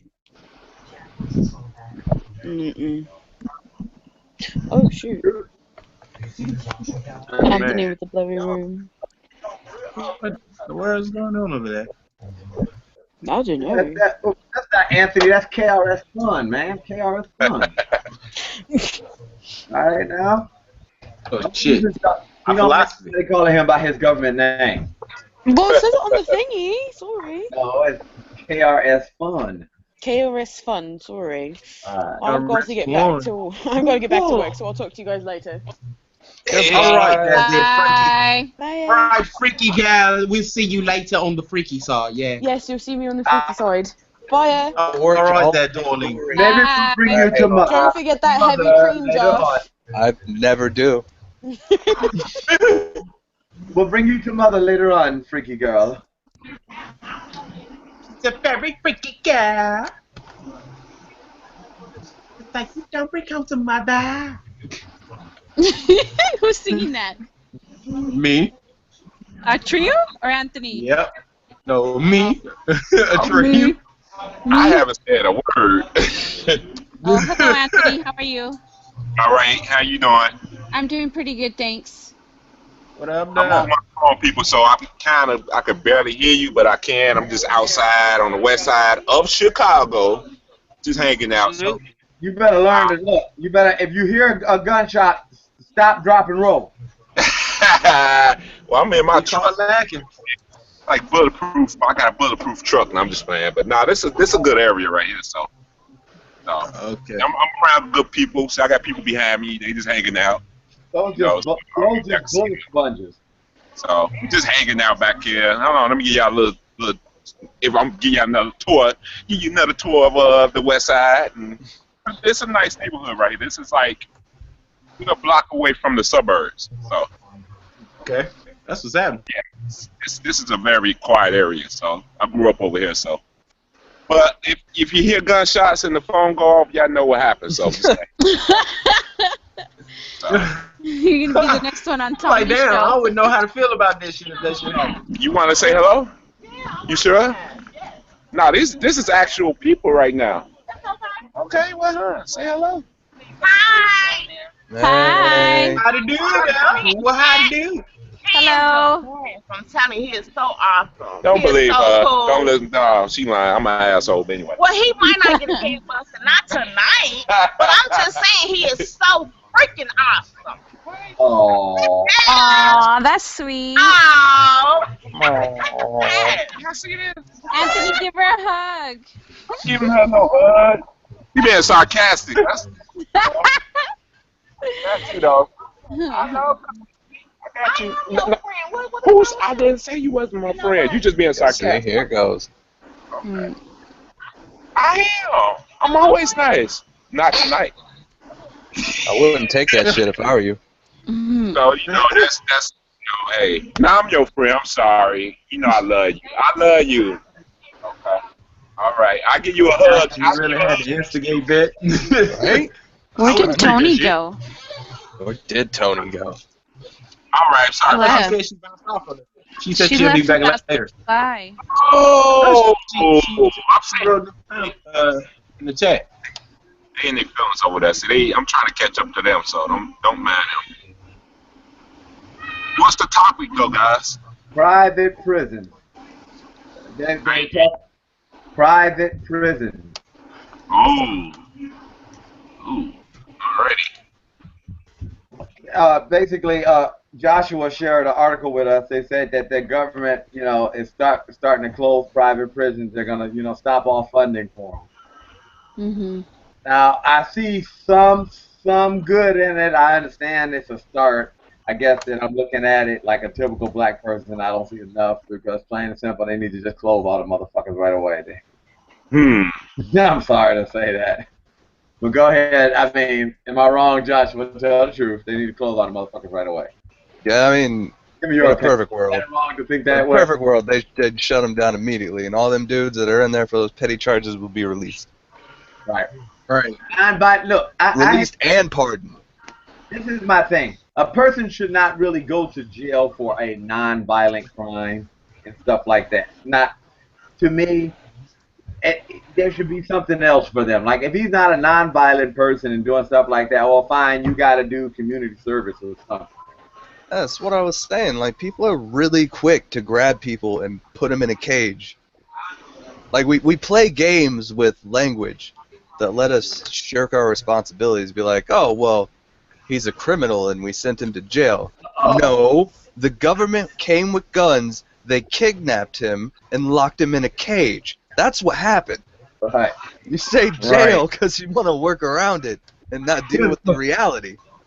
I got a question for you, Josh.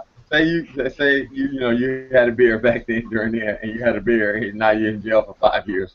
I mean, what was the first beer? That's the kind of thing that makes somebody a criminal.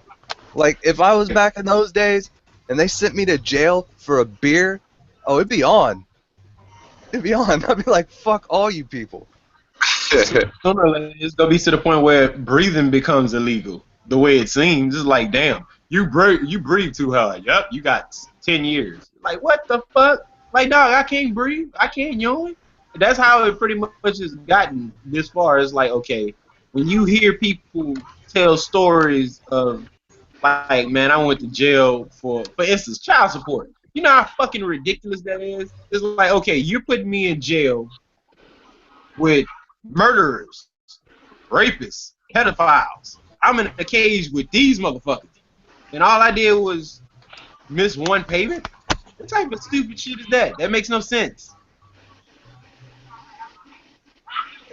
Yeah, and I mean, if your problem is that you can't pay a bill, how is the solution putting you in jail? Like, now you can't work because you're in jail. And not only can you not work because you're in jail, now you have a criminal record. Like, this is not helpful to the situation. Not whatsoever. Yeah. It's really bass backwards. It's like, okay, you want me to pay this, but you willing to lock me up for it. Like, how the fuck you supposed to get your money? Or, it's like you got me working for this old chump change in here, like literally chump change, and to pay off some of this shit. When I get out, I'm still gonna have to deal with the situation. I'm still gonna have to go to court with it. It doesn't make sense. The system is like, we know it's rigged. They know it's rigged, but the fucked up about it is they won't acknowledge it or try to fix it whatsoever.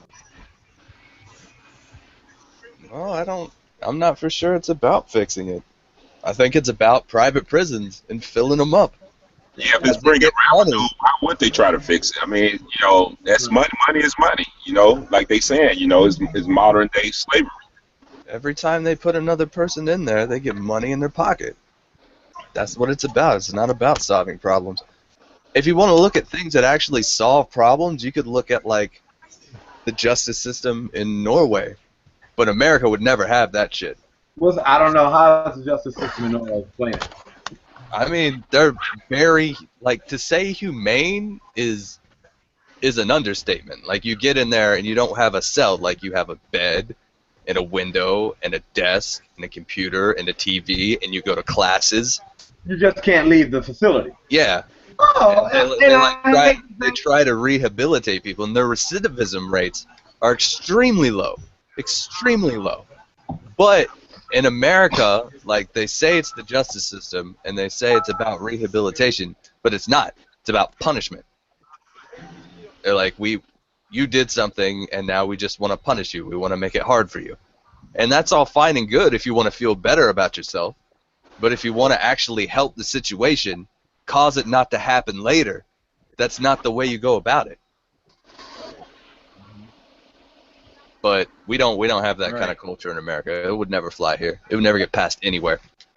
That's true. They said is, look, the thing is, you put desperate drug addicts in jail with robbers and other people, and they learn. They get out, they commit much more worse crime. You're right about that. I mean, literally. That's the thing. Like, go ahead. Yeah, like you said about the drug situation. Logical people will look at it as a health situation better than a criminal situation. It's not we look at it. Us logical people look at it as a health situation, but the way the Justice Department look at it is like, oh, you're breaking the law to do this. I'm like, these people need help, but you're not willing to do that either. You're willing to put them in this cage, even though they're sick. No matter what you say about it, it's not normal for a person to actually, like, get high off something and completely sell everything in their house to chase that same high. That's not a well person, but they will treat that as a criminal offense. Right. Yeah, the whole drug problem is a medical issue. It's not a criminal issue. 'Cause you can lock people up all you want. Like, that's not gonna help with their drug problem. And people will be like, well, just stop taking drugs. Right. Well, you're fucking retarded. Anybody that says that shit is fucking retarded. Like, once you get hooked on drugs and you have the chemical dependency part locked in, you're not just gonna stop on your own. It doesn't happen. Are you sure? It doesn't. Yeah. I mean, I'm sure you can find the one guy be like, well, this guy did it, this guy did it. Yeah, and LeBron James is LeBron James. How good do any of y'all play basketball? Like, I'm better than him. Right. I am. I believe you. I did.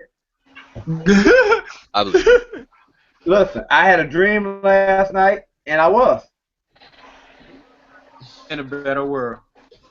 Does that count? Counts enough, I guess. Counts enough in our society. Right, I had a dream. I woke up and then it just changed, but the dream I really became Andre.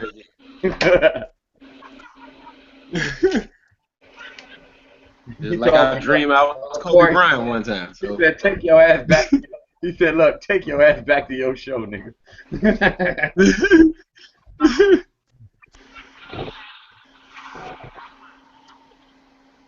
But Yeah, man, these private prisons and all these regulations on putting people in jail with these petty crimes, it's ridiculous. We know this. Will it stop? No. We know this too. We know how pretty much they have a hand on trying to make more money out of this. I mean, we're in a capitalist society. Anything where anybody can make money. So if it's broke, I mean, if it's not broken, they ain't gonna fix it. Definitely. It is what it is. But yeah, but that's true. One of the problems is too, we don't stand up and sit here and say we don't vote the right people in office. You know, I would admit that I've been kind of guilty of that a couple of times myself. I have not voted in the elections that have, you know, that really control the people around me. You know, I voted against a bill or two here or there when they are trying to raise taxes or do this, that, and the other. Because they raised taxes a couple of years ago because they wanted to rebuild all the schools in our, you know, suburbs, and they have been doing that. And it looks nice to see the, you know, schools being rebuilt, especially when you look and say, wow, you know. But to show you how our schools aren't old anyway in our area, because they built a new portion on the high school I graduated from, right? They finished the new portion of the high school when my mom was in that high school, right? Now Right. now listen to this. Now to show you how quick it was, the last year that they used the new portion that they built back when she was in high school, Right. tore all that down and rebuilt something else already. And they're rebuilding it now, and they had just finished it the year she graduated. By, like, you know, 10 years after I graduate, they're tearing that building down. So, you know, that's for 30 years. Type of shit. We spend our money in the wrong places. Well, I will admit, I do admit they added that part to the building, but the building looked horrible from the street. I mean, it was nice, the part they added, but it made the building look like a jail. Because the school looked like a jail because they built this whole part across it and put a new gym and pools. So, like, when you drive by, you're like, what the fuck is that? You know, because you really can't school. Well, I mean, if we took a couple months off from bombing Afghanistan, you could pay for all sorts of shit. Yeah, think about it. How much do those bombs cost? A lot. Yeah. So, manufacture? Shit. Right. Think about how much one bomb. Think about like here. Somebody look that up, guys. See how much one rocket costs to shoot off them drones, like when they blow up a car. I know Josh would beat us to it. I'm about to look that up. I'm gonna look it up too. First one to find the answer, post it. A Tomahawk cruise missile costs $1.5 million per pop. A Hellfire air-to-ground rocket costs $115,000 piece. Wait a minute. A Tomahawk cruise missile costs $1.5 million piece. No offense. $1.5 million. Think about how many that could feed in one day. More than 2 or 3. But I mean, literally, I'm pretty sure $1.5 million in some of these states that could fund a soup kitchen for all the homeless people in the whole state. That's just like because, you know, they're buying it. That's just like a B-2 cheap bomber costs $2 million, more than $2 million. And think about how. And don't they fire Tomahawk cruise missiles off in pairs? They never just send one. No, Tomahawks generally go one at a time. They hit what they're going for. They're a big missile. I thought they always did. Hellfires, they fire in a spread. Okay. But they also fire singly, but they'll fire in a spread. I thought when the ship shot those, when they had a land target, they always shot 2. No? I'll show you what I know.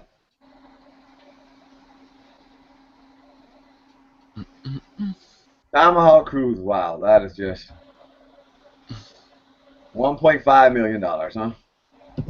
I mean, it costs $7 million per day to operate an aircraft carrier. $7 million Per a day? Per Per day. day? Yep. Yeah. Per day.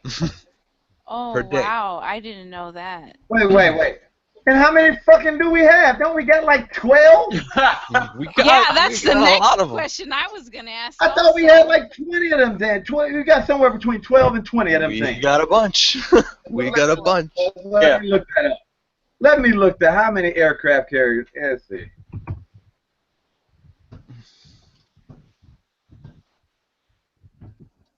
$7 million a day for one aircraft. Wow. Yep. Just like I said earlier, B-2 bomber cost $2 billion a piece. There we go. It's crazy. And that's just the aircraft carriers. There's a ton of vessels, not a whole lot smaller than aircraft carriers that we have too. Like aircraft carriers don't go alone; they go as a carrier battle group. Right. Mm-hmm. So here, I'll see how much it costs to launch a carrier battle group. Ooh, shit. They said we got. I do admit they said we only had 10 in service and 1 in reserve. That I don't know. That could probably be older for me. Let me look that up somewhere else. I don't trust that number. That sounds a little bit too low because I could have sworn we had more than that.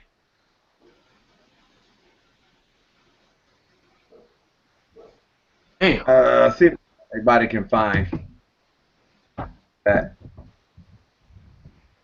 So you can probably spend like over $100 billion a week on this shit. Shit. Because you got to But yet figure they're out saying that there's no money, right? how much Sorry, everything Josh. costs to run. They have around 6,500 people you have to feed.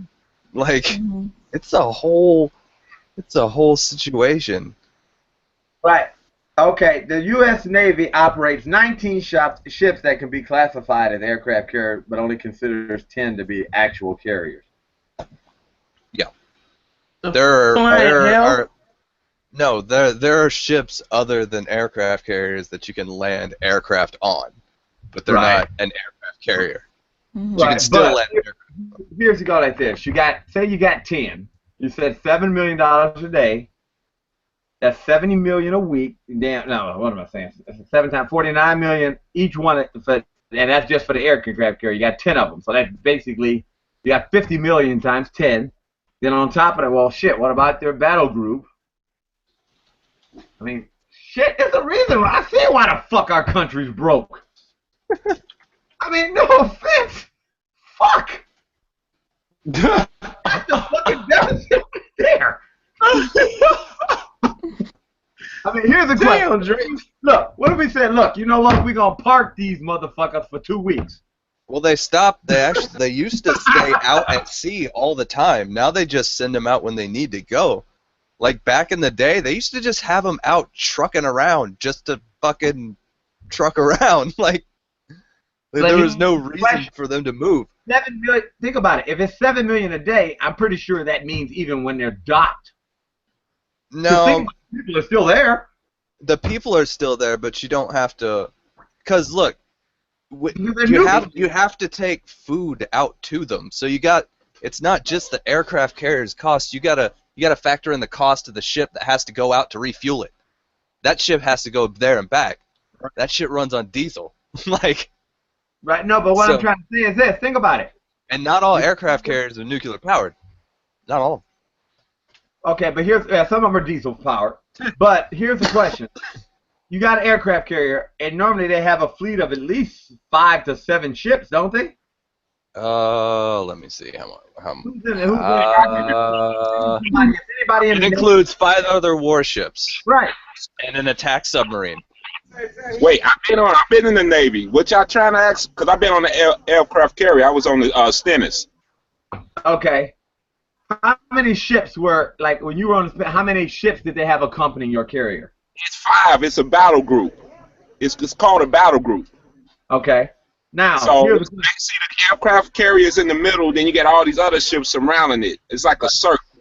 Right. So, and then we got the submarine, but most of the time you don't see the submarine, because it's under there. But it's 5. It's usually 5. It's got an amphibian, a destroyer. I think it's oh wow, it's multiple ships, different ships. It's been a while. Submarine, a destroyer, amphibian, and it's two more. Cruiser. So, but it's called a battle group. So, and most likely, you know, they're there to protect the carrier. You know, because the carrier is like the main ship. So. Right. I understand that, but you're saying it's $70 million just to operate the carrier. What about the battle group? How much money does it cost to operate them? Depends on the situation. That's included. Or when we went to Afghanistan, that cost a lot of money because we was out there for 8 months. Usually, when you go out there on, say I was on the Westpac, it's usually 6 months. But that, you know, I mean, but at wartime we was out there 8 months. So yeah, I think they said it was like, oh, what, 100 million?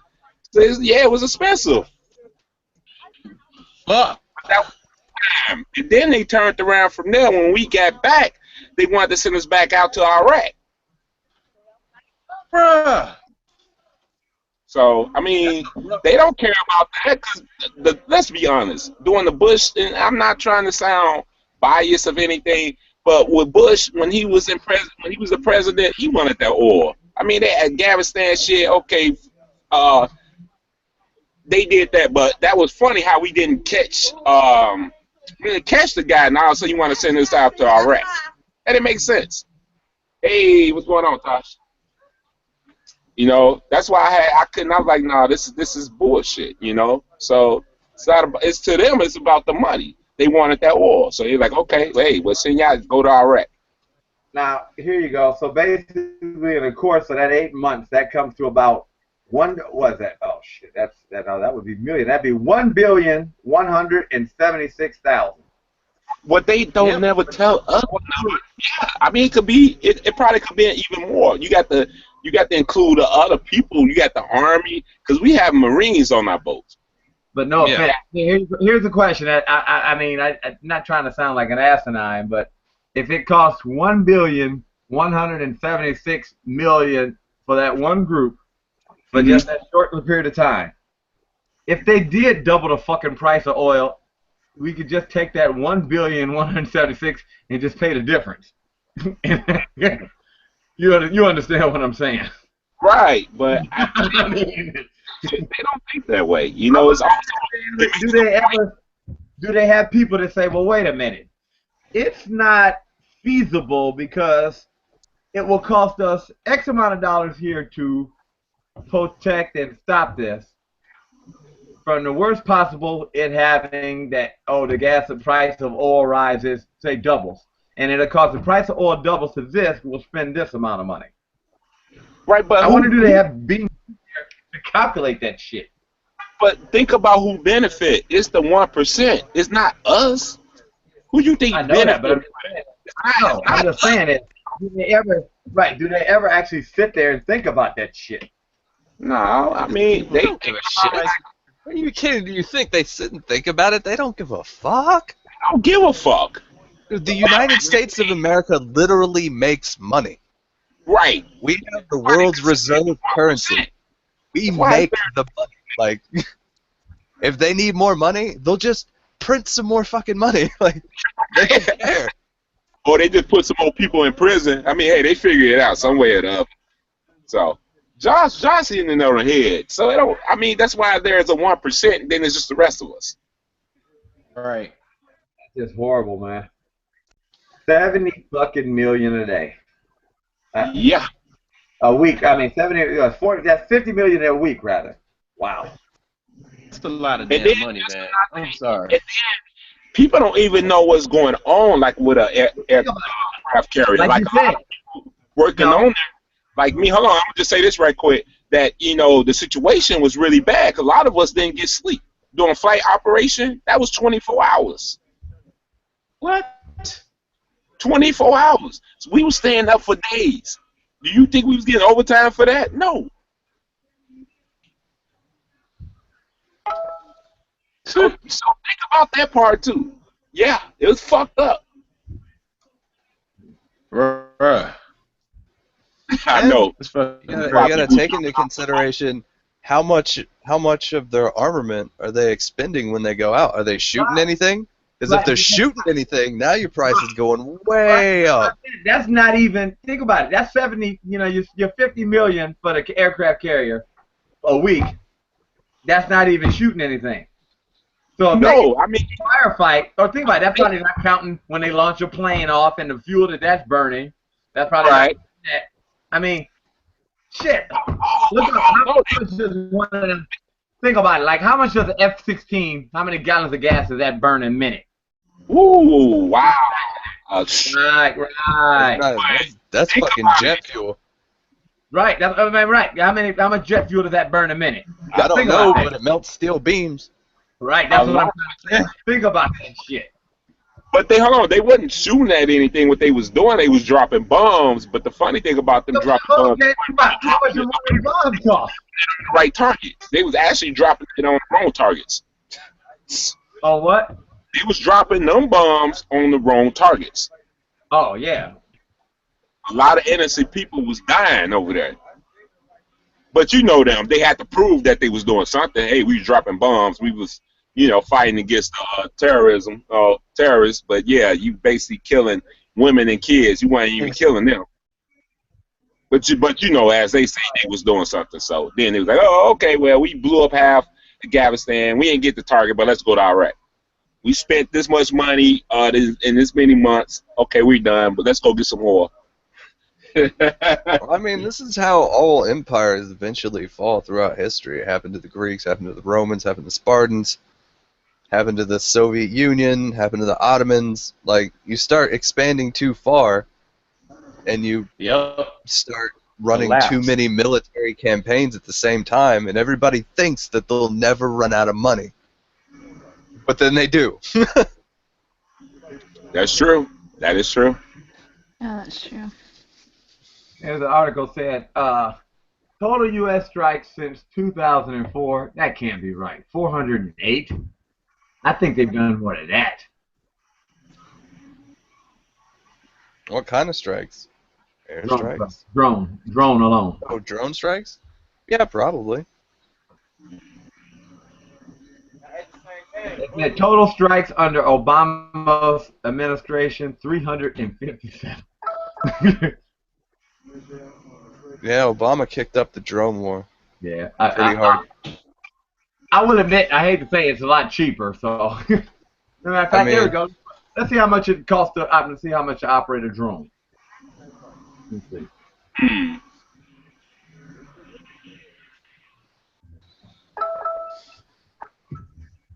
Interesting. That's always I look at it. It's just interesting, So, wow, frustrating, but yeah. Oh, okay. They said, okay, 30,000 per flight hour.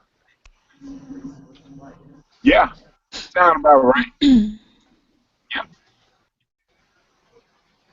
Who's got another military person up in there?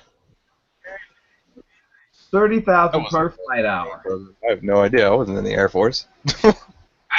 Yeah, but that sounds about right. That sound about right. That's usually how they consider it as pilots. It's flight hours. Right, but so that equals 30,000 per flight hour. It equals damn near $720,000 basically 24 hours a day, and most of the time they got more. One of them could do $720,000 a day. Because wow. But you got to. I mean, it's even more. You got to look at all. No, right. I know that because when you talk about the Mexico, they got drones over the border for Mexico and all that shit too. But when you sit there and think about how much money we spend on us, all this other shit, doesn't that make you think that there's just no fucking way that there should be anybody homeless or starving in this country? I mean, the flying death robots are probably more fiscally. Huh? The flying death robots are probably more fiscally conservative. Yeah. Oh man, I mean, my bad. I gotta move my truck, guys. Give me a second. I'll be back on. Is that right? Fuck. Man, that's a lot of damn money, man. Right. Damn. Wow. I mean, Like, I'm really. Josh, I said, see, this Fact Check Friday, I didn't never think about the operating cost of that shit. Yeah, man, it's crazy. I mean, Man. and there's even more than that. Like if you just tried to calculate how much it costs for like the ground ammunition for like your average M4 and your 50 cal ammunition, that stuff is not cheap. Like if you're buying cases of M4 ammunition and just blowing through it, let alone the depleted uranium shit. Look at how much a fucking box of depleted uranium rounds costs.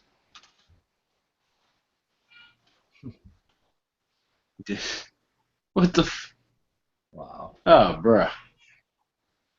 And not to mention the certain programs that they have too. Wow. Shit's crazy, man.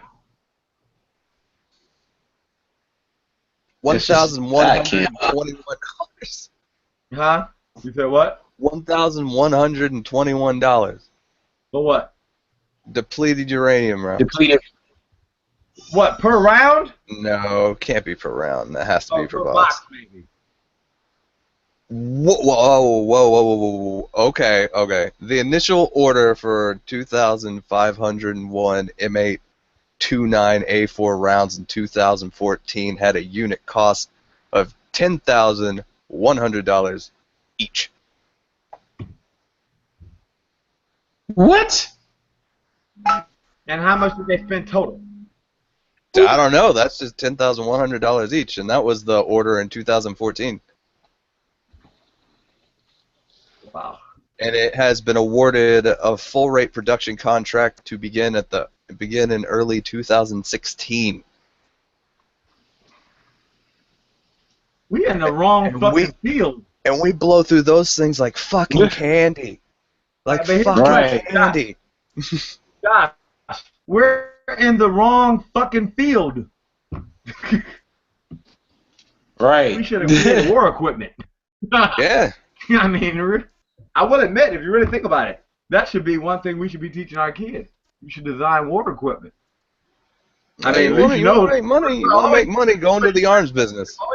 Right. You're going to make money, especially with the U.S. We are always fighting someone. And then when we're not, we'll find someone to fight. And then if we don't need it, we'll find a reason to upgrade. Even espionage. I mean, the Navy has the Super Hornets, and there's not a plane in the sky that can shoot down a Super Hornet. And they're already building the next generation. Be like, literally no one can shoot down that plane. Nobody has the technology to shoot that plane down. But we just produced enough They find a Gundam or some shit? I've never seen a Super Hornet, so I gotta look it up and see what it is. Is that the diamond webwave plane? Go ahead, man. Show a picture of it if you want. Wait a minute. You mean to tell what? What? Hold up. So basically, we got something that's unstoppable, and these motherfuckers already. Oh, okay. Nobody has ever shot one down. The Russians say they have some shit that can shoot it down, but we say that it won't work. Let's see how much. I'm about to look up the price, cost. Here we go. Oh, per unit? Oh no, $60.9 million. Flyaway cost $70.5. Non-reoccurring and support cost of the airframe was $34.9. Nobody. Flyaway cost $70.5 million. Let's see how many we have. How many do we own? A lot. Let's see. How many do we own? Oh, this shit is expensive.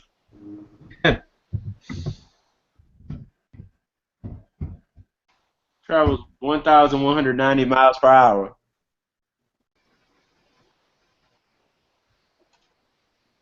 $66,900,000. What the flying fuck? Look up the Raptor. The Raptor looks like some shit. You look up the Raptor looks like some shit out of a fucking movie. You're like, that's not a real plane. Yup. F-22 Raptor. F-22 Raptor. I'm about to look it up right now. And we got all this shit. And here's the crazy part. Here's the crazy part. If you know about it, it's obsolete.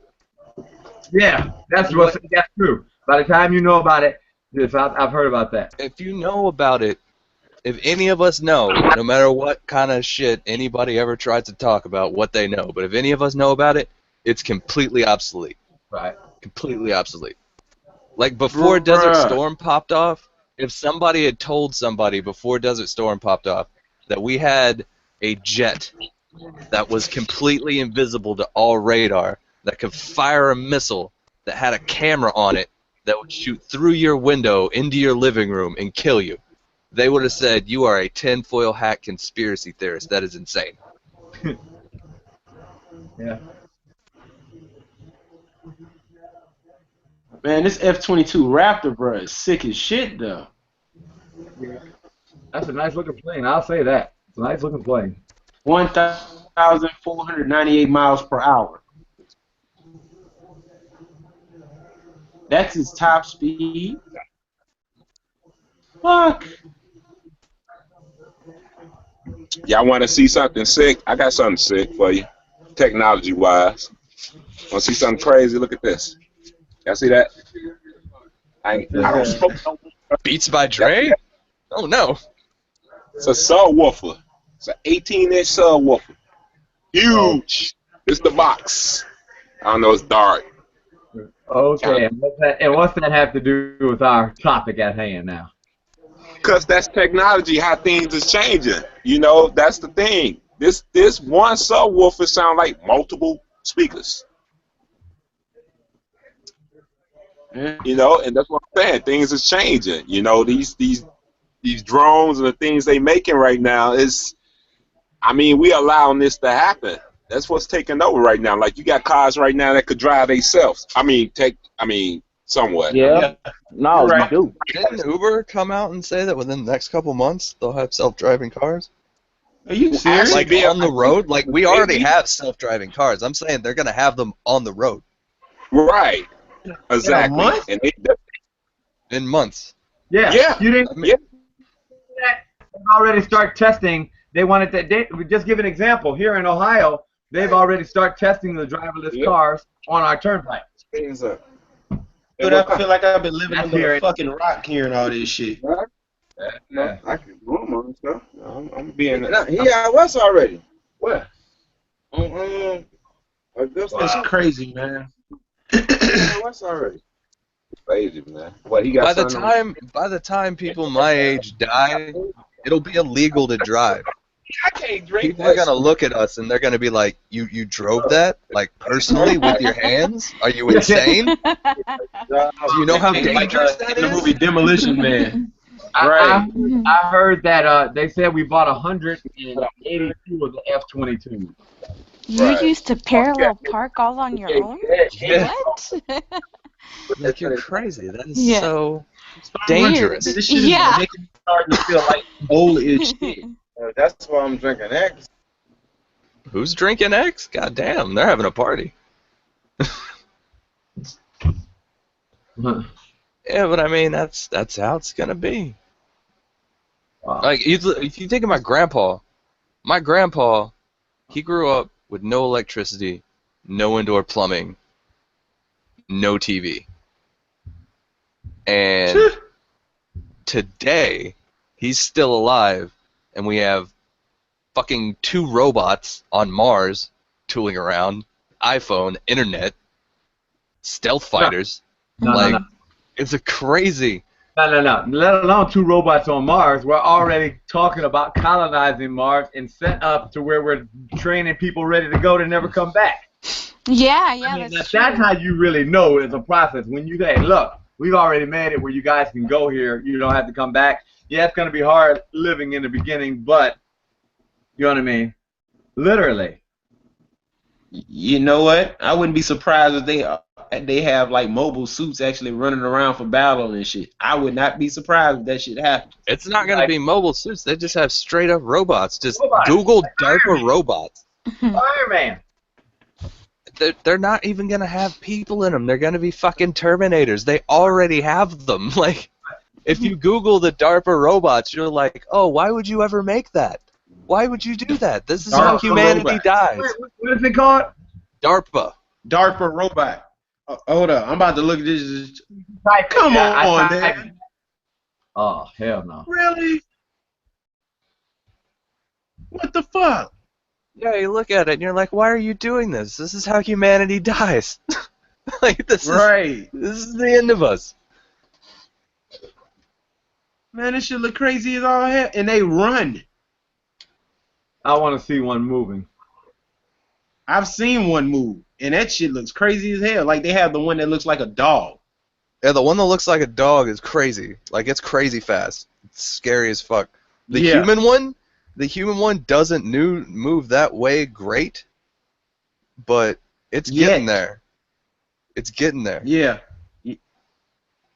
Like, they have it walking over like rocks and balls and stuff, and it doesn't fall. Like, it's getting there. Shit. Man. I'm like, just give an example. That's the one thing about computers. We always, I mean, even if they, you know, like I said, the only thing they really probably got to work on is balance and stabilization. So where it knows, you know, how its body is and how to interact with its limbs. And after that, it's not like they're going to say, well, if it's using all that power to do that, they just add another brain to do whatever we want it to do. That's the bad thing with all these multi-core processors and shit, you know?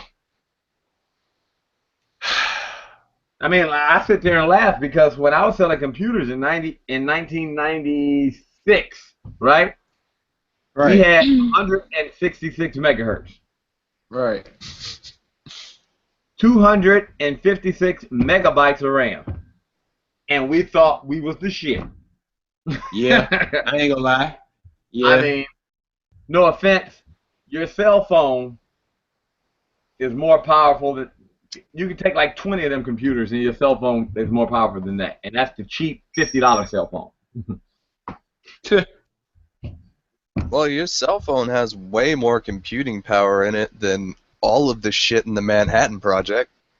Yeah, or the first... Like, it's not even close. Right. Like, it's just like, wow. Man, I don't... looking at all this shit, all I can do is just, like, literally shake my head as, like, we're creating... As humans, I think we do create our own way of destruction. That's just what it is.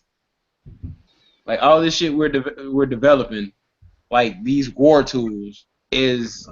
It's kind of ironic. It's like we're creating our way to die, so to speak. I think there's a decent chance that we get it together. I mean, sort of.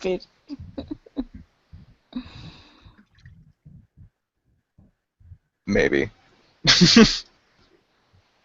Maybe.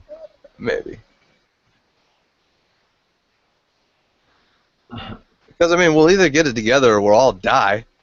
One of the two. That's the only choice we have.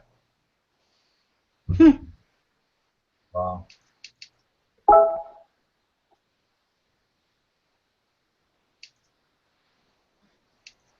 Where is that Tony girl?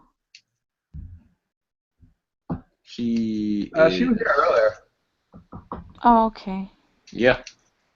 She's in the chat. She's about. How did she hear me giggle, though? Well, see, you're on Andre's show, which is being broadcast to YouTube. Oh, stupid. When you laugh, other people can hear you. I forgot we're live. You've already been X'd out, so you might as well stay now. Hey, Tony, love ya.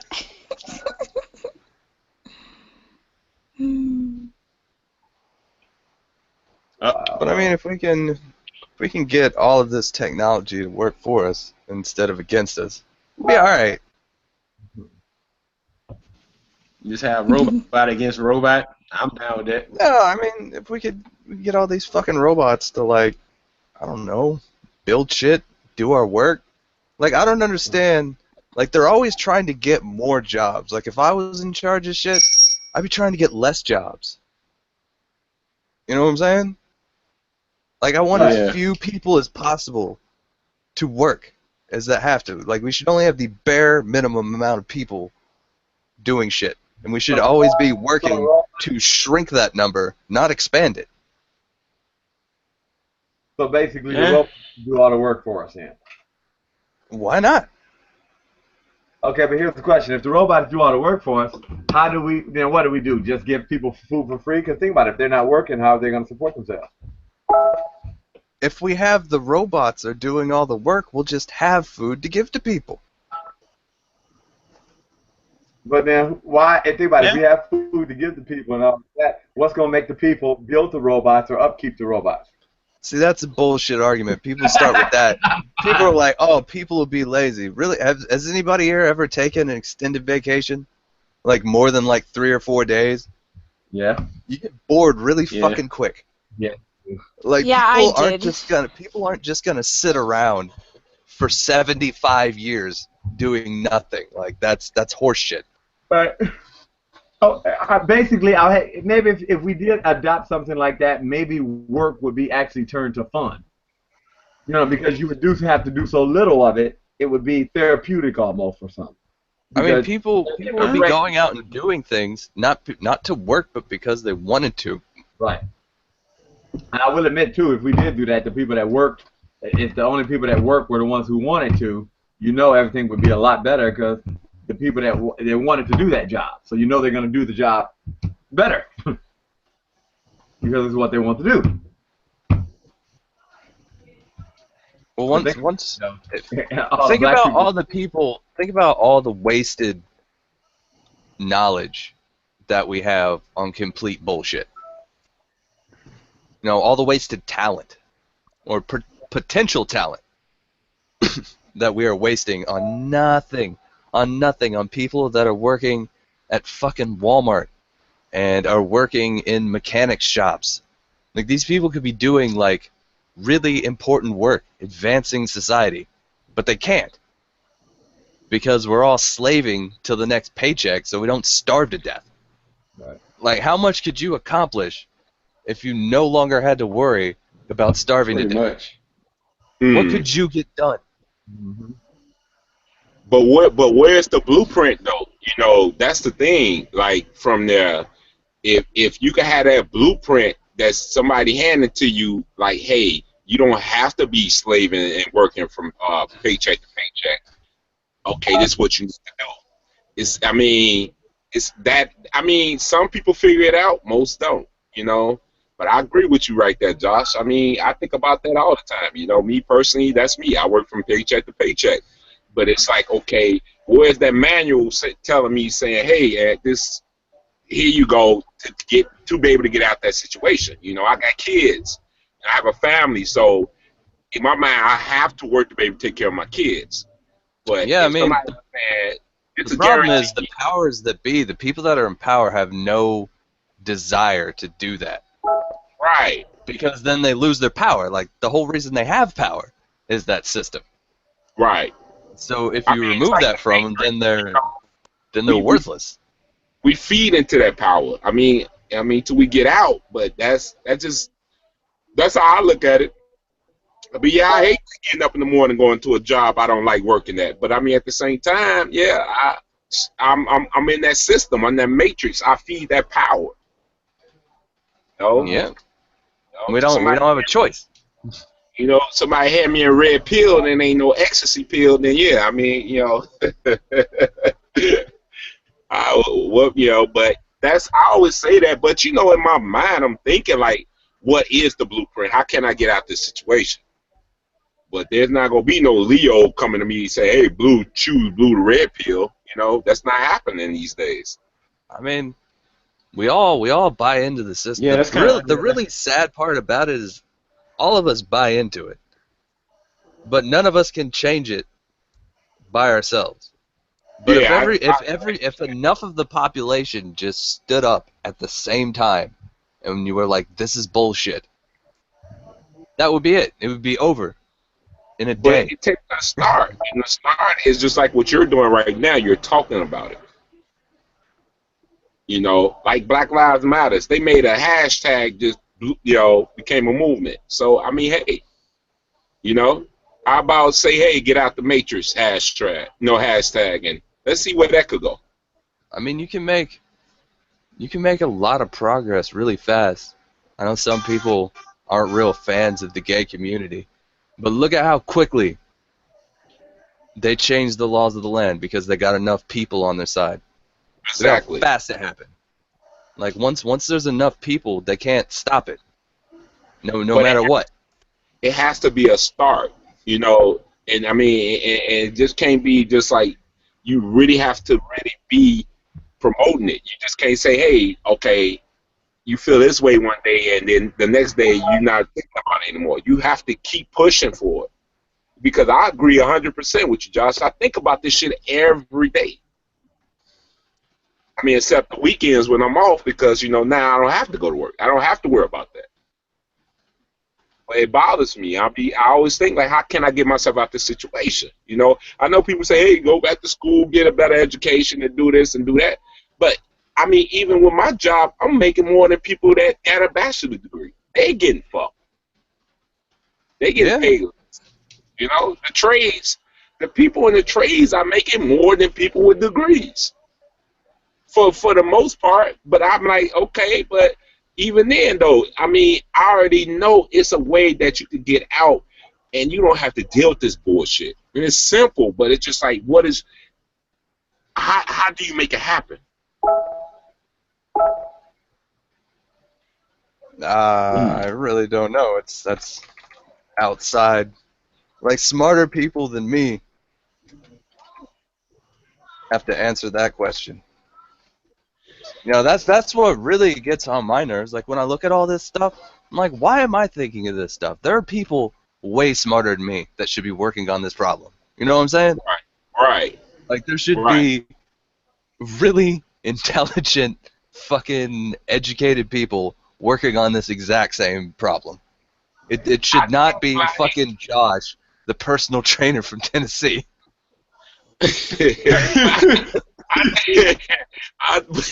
But I feel like some people get comfortable. I don't see how you can get comfortable, especially you living paycheck to paycheck.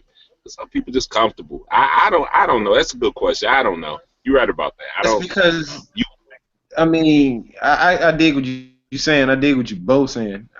But to answer that question, why people get so comfortable is I believe at a certain age, some people just be like, I'm too old to fight, or I'm too old to actually voice my opinion, I'm too old for this. That mentality sets in, and they become complacent. Therefore, they become a part of the problem in certain ways, because, you can complain all day, but what you gonna do to fix it? So, I agree. That's how I see people getting trapped. I don't want to say trapped, because it's just like I say, they just feel like if they hear they got a job, this is where they're going to be 30 years, and this is where they're going to retire. Then you retire, no, you're right. and then you trapped. That's being trapped. You're right. Crazy to me. I mean, yeah, you got a house, your kids, you could probably barely get your kids through college, but excuse me, guys, with the music in the background. I guess people just want to, bang their little music right quick, but but that's the thing, and I agree, and I don't want that, because if you really ask them people who want to work for them companies for them 30 years and they retire, they struggle even more when they retire. They struggle even more. Some people turn back around. I'm sorry. Let me see. I get these lights back on. They turn back around and end up having to still get another job. And then they be even in more debt. They be in more debt. How can you work your job 30 years? You was able to get your kids in college. You doing the right thing, but you still can't. You barely survive. Well, I mean, it's also a cultural thing. I remember being young and being in church, and we had the pastor preaching sermons about how there isn't anywhere in the Bible where it talks about retirement. There's nowhere in there that it speaks about retirement in the whole Bible. And he's basically saying you're supposed to work till you die. To the day you fucking die. Like, that's your only job here on Earth. Is apparently to produce tax revenue for somebody. You know? And that's in the religion, so it's deep-seated. Deep-seated in the culture. Like, even if you're not Christian, those ideas have spread across the country.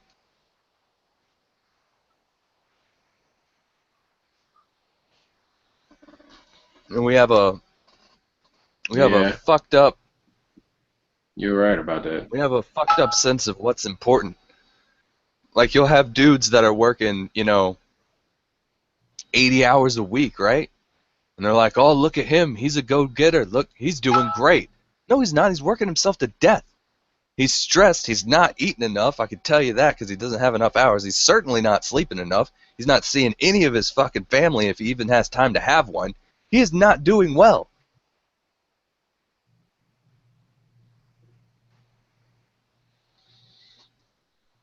But the way our society is set up, oh, well, he's a go-getter. He's really getting after it.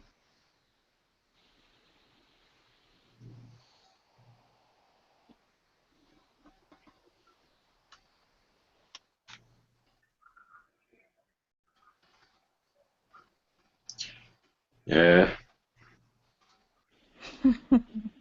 Crazy how it is, man. It is.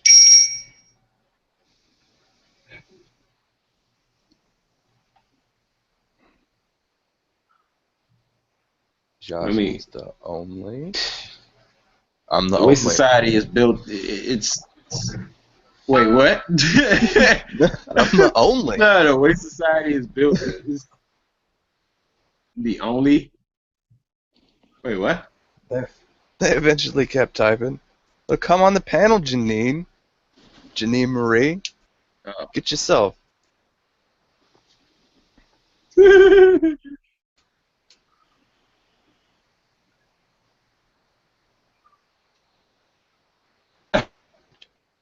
tripping in the comments.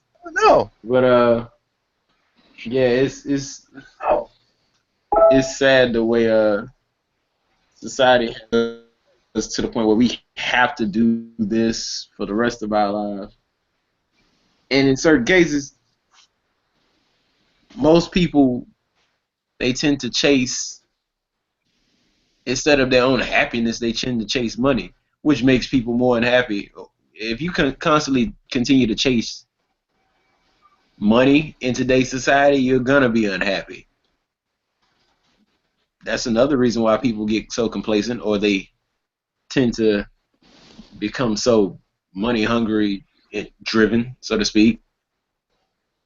Like, what will you do once you actually try to chase another $1 million? You try to chase another million, then another million. Eventually, you have all this money. Well, what are you gonna do with it? What is it gonna benefit for you? Very little. I mean, there's nothing wrong with having that.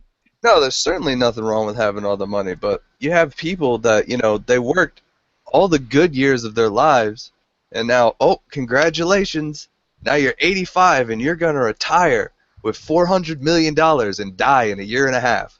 Like, congratulations, buddy. Like, yeah, like, what is the point? Like, you blew your entire life making money that you didn't even spend. Right. When those people are dying, I'm sure they're not on their deathbed just thinking about, God damn, I love all that money I made. Like, no. They're thinking about what they wish they had done when they were working all those fucking hours. That's what they're thinking about.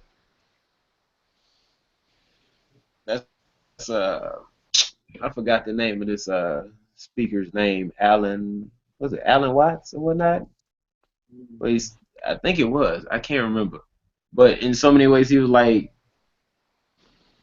the biggest thing in life as far as like human beings is we don't chase what we love. We chase pretty much convenience. It's convenient to have money. That's cool. I mean, we all need it. It's a source. It's a resource we can use to actually benefit us in the longer run, you know, and sustain security. But to just chase it and not have a premise behind it, you're gonna have problems, you know. Well, Whereas you love, you know, you'll never have to. You wouldn't worry about that because it'll come second nature. It'll be to the point where like, well, I know I'm gonna actually obtain this because this is something I love to do. But the love comes first, and you'll never get bored of it. You'll never get complacent. You'll always find new things of it. But seems you like know, people have forgot that money is a means to an end. It's not the end. Right.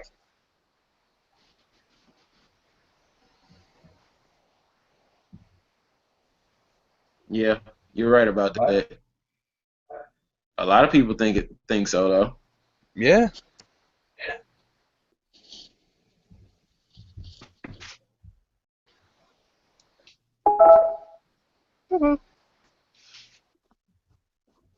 More and more stuff popping up. What the hell? So many things. Like everybody has that. My phone is going there. Phone, so it's like you hear everybody doom, doom, doom, doom. You realize how ridiculous that is when I'm in a place. I forget sometimes to turn my stuff on vibrate when I'm in certain places that I'm not supposed to like have this on. We got shit going off. That shit is crazy. Like the other day, like Monday, that shit went off like crazy. I'm like, what the hell is going on with y'all? What are y'all doing? Like seriously. Come back and see all types of craziness. You be like, oh, I knew it.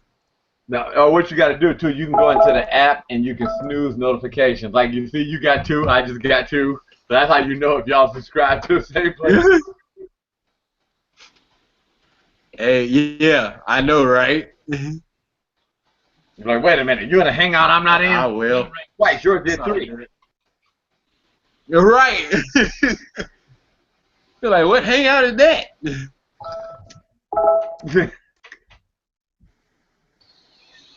But yeah, you can go into it and snooze notifications. Yeah, now that one didn't go off on my phone.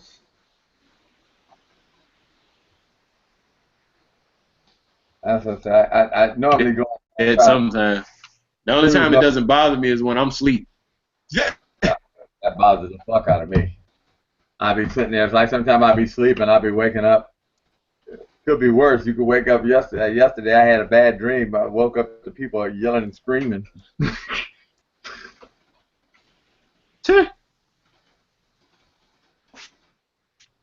Yeah, that was a little bit crazy. That was real crazy. Cause I caught the last of that. I told you why I didn't want to come back in there. I was like, nah, I'm kind of drained. Right. Got in there while everything was over, and I'm looking like, what the flying hell?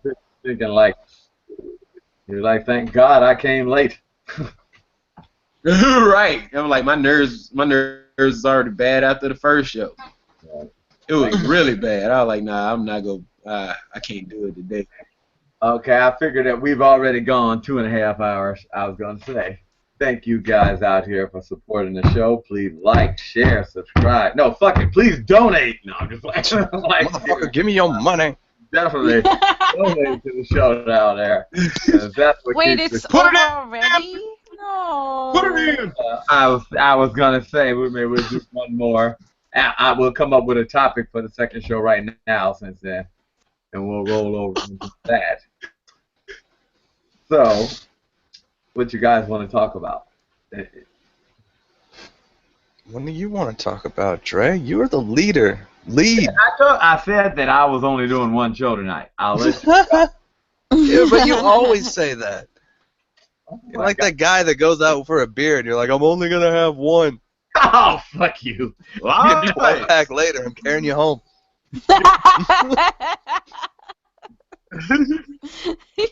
That's true. That's true. Yeah. Or Christopher would say, true. I can't even say that because really. I think, Sorry, Andre, I interrupted you. No, but it's true because Josh knows. You're like, you're only doing one show, and that's 3 o'clock in the afternoon. 4:30 in the morning. Josh still hanging there with me. Yeah, we're only doing one show. That was See, very I can stay on for your shows now because I ain't gotta work till Monday. Monday I'll be out again. Well, we can. Why don't you come? You can come on the chat. You done already been seen before.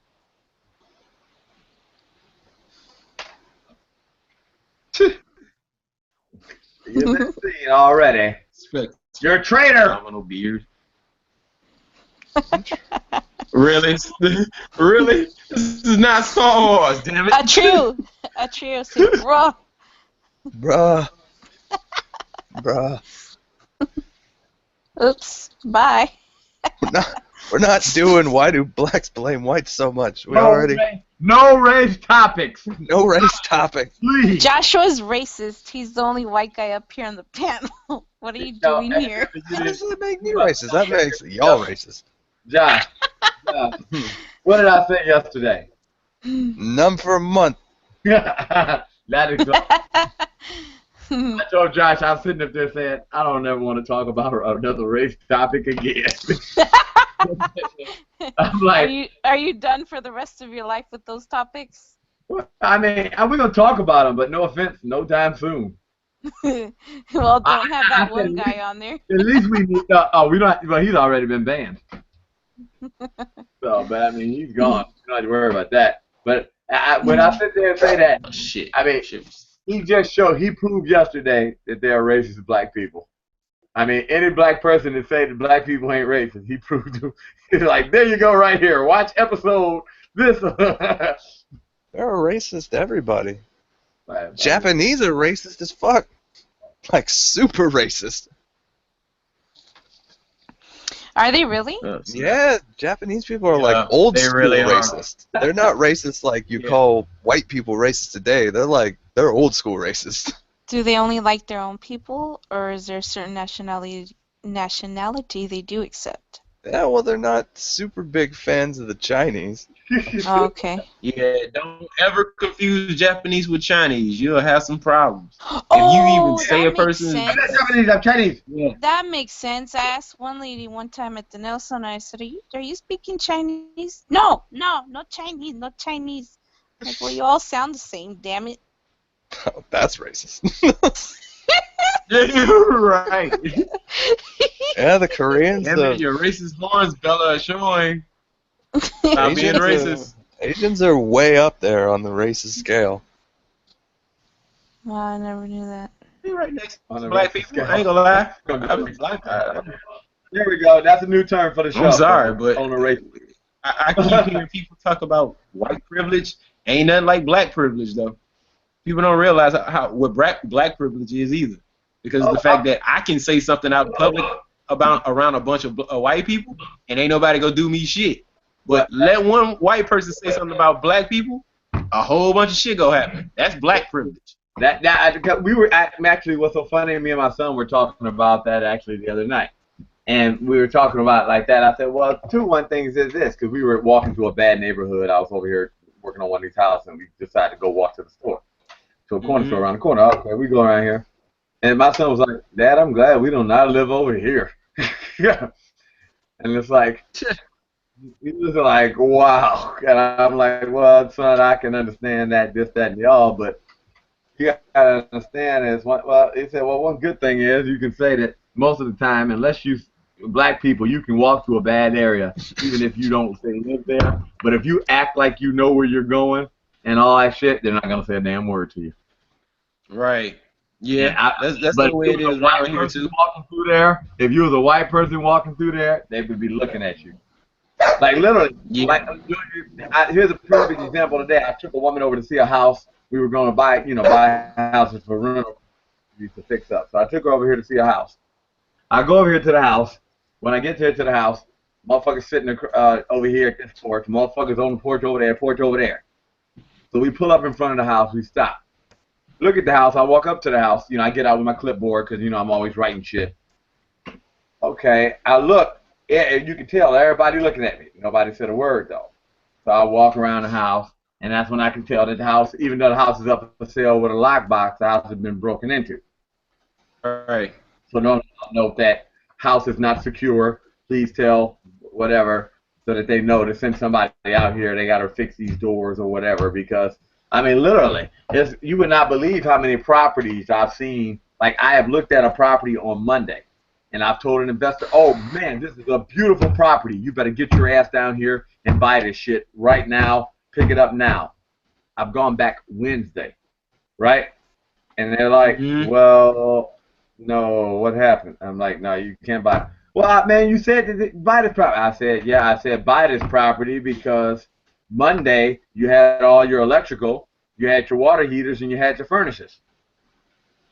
I said, now this building, all 4 furnaces are gone. Your electrical is gone. Your plumbing is gone. Your bathrooms and kitchens are destroyed.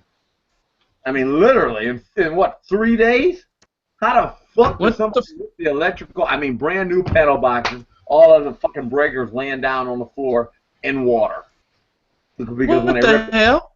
Yeah, because when they rip the plumbing out, water goes, you know, most of the time they rip it out by the main so the basement floods. And I mean, so basically your panel boxes all ripped off the wall because, I mean, literally, you know, there is no fucking, I sit there and look, how the fuck do you, I watch you scrap, why the fuck do you even do that? I redid a house. So I said, well, you know what? This is what we're going to do. Since we're doing the house, every time we go, as we pulling out the all shit, because we re-drive all in the walls and doing new electrical, throw all the electrical wires every time you see them, throw up all the old ones in this bucket. So literally, I went down there with like 2 5-gallon buckets like here, and I mean, I packed the shit full of electrical wires. So I go in here to the scrap yard. I take it down here to the scrap yard. They go, oh, okay. As soon as they see me, they just say, okay, yeah, go in there and get your ticket. I'm like, okay. And then they're like, well, I was like, well, how much is it? $9. And I'm like, for real? $9? These motherfuckers be doing that for, I see why. It's not even worth it. You can't even get a fucking case of beer. And I know that, I mean, what's so bad? And to know to be tearing in walls? I mean, it's cheaper. Sometimes when you watch how much shit they get for scrap, it would be cheaper to say if you had an empty house, leave $100 on the counter and say, look, you broke into, with a note, you broke into my house.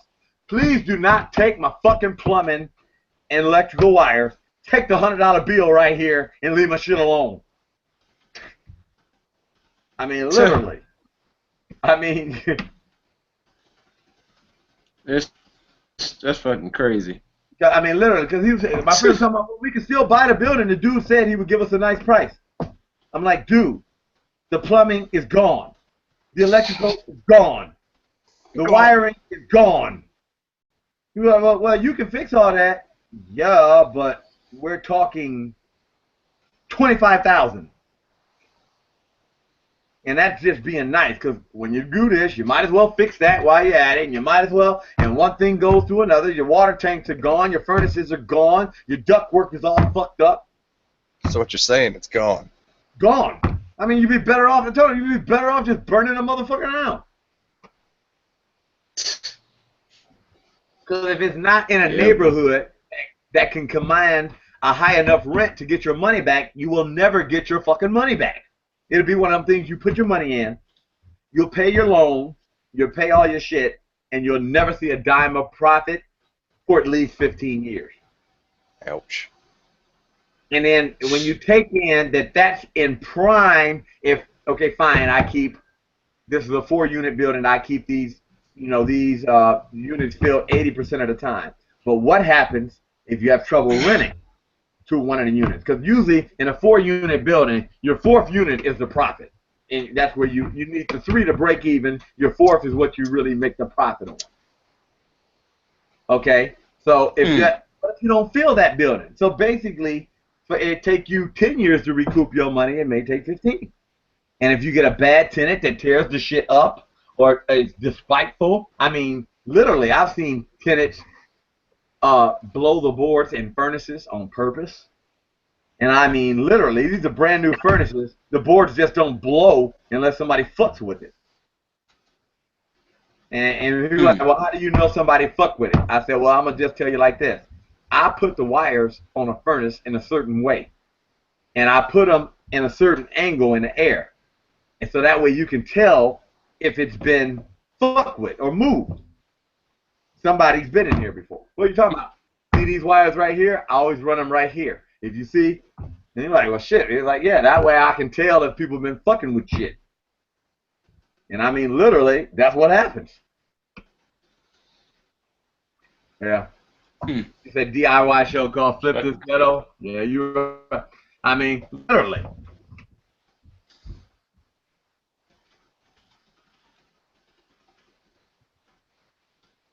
You know, Crazy. like, if you guys want to see, here, look, these are the keys that I carry every day.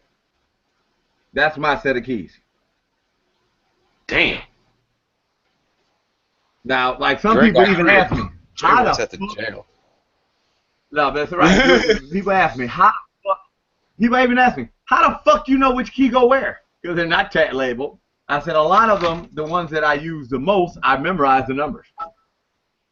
I memorize what number it is and where it goes. And see, that way it goes to tell us, I can leave my keys, I can go outside and lock my door and throw my keys on the porch. Are you going to go through all these keys to figure out which one is to the house? Because they're in no particular, in somewhat of an order in my mind, but to someone else, they're not in an order. You know, look on this ring, third key in, this number. Or look on that ring, fourth key in, that number. Well, I mean, if all else fails and shit goes left, you can always hit somebody with them keys. Oh, yeah. Probably do some damage. No, literally, Josh, that's true. Because I have a lot of houses that are in a bad neighborhood.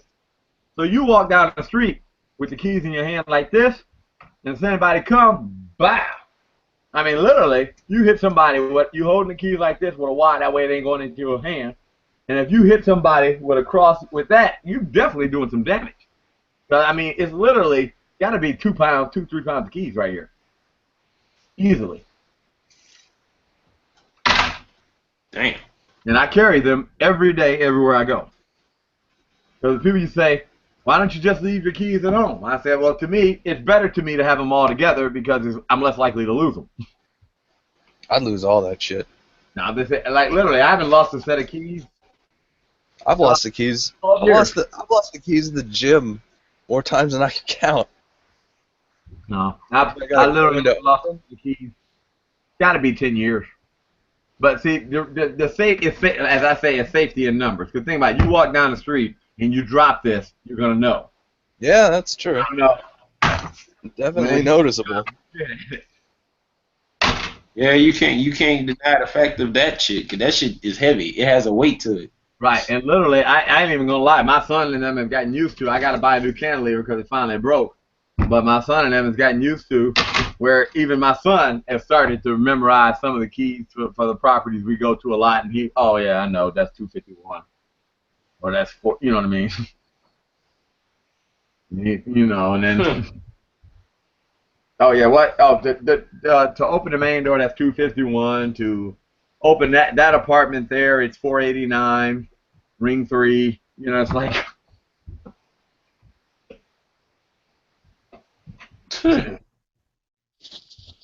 It's crazy. Yeah, I wish I did. Said I had keys to the gates of heaven. Ha! Well, Dre. Has the keys to Olympus. Who got the keys to the Jeep?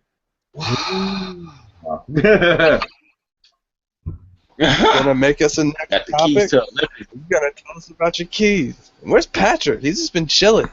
Yeah, Patrick, he probably over there. Probably asleep. He's probably passed out. I think everybody likes to listen sometimes when they're going to go to sleep and they just doze off. Oh, yeah, man. I've done it many a times. I'm going to let you guys. I'm plain and simple. I do have to. The boogeyman is going to get you, Patrick. Wake up. Yeah, I do have to actually go to work tonight, guys, because I got a house. Go to sleep, Dre. God damn. I don't know. I got a house to finish by tomorrow morning. This woman gonna be back in town, and I got 2 rooms that need the wallpaper stripped. She get back, and she'll be back in the morning. Yeah, I think you might want to take a nap. What is wrong with you? Yeah, you should go to sleep. Get some I'm not rest, going. I'm going Dre. straight over there. I'm going straight. As soon as I stop the show, I'm going to go straight over to the house and work. Dude, Okay, well, you need you're that. gonna be You need worn your out. energy though, Dre. No, You need your energy. You need to be careful because you can get sick, whether you believe What? it or not. This You is can why get you're gonna sick. die young, Dre. This is why you're Yeah, gonna die young. you can get sick. Look, Trust me. Look, Hey, man. look. I can get $1,000 by finishing this job. I'm gonna take my ass over here and finish the job. Okay, but you can kill yourself. So what good is that grand when you're dead?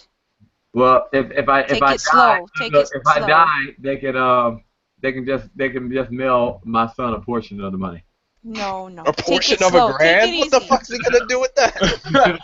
Take it easy, Dre. Take it Hey, easy. hey, I'm gonna tell him. You could be like Bill Gates, but no, I didn't work today, so I didn't have to. I didn't. It's not like I did anything that I slept all day in the daytime. I didn't wake up Okay. till like 3 o'clock this afternoon, so it ain't like I've been up long. Yeah, just take Okay. it easy. Right, man. What I'm gonna do is I'm gonna go over here. Okay, That way, so- I hope that it goes quick. Hopefully, I can be done 2 rooms, maybe 4.5 hours. All right, Dre. Don't get to the situation of being like, you know what? Maybe I should have took a nap. I kind of regret this situation. Oh, the house is. Which The we all house hey, if I want to take a nap, I just lay down and take a nap. That's the beauty. Hey, that's the good thing about being a boss. You can do what the fuck you want. True that. Yeah, that's true. That's Only true. now, I don't have to finish tomorrow, but I would like my money tomorrow. How's that? Right. I can dig. Nothing wrong with that, right? Nope. Nah.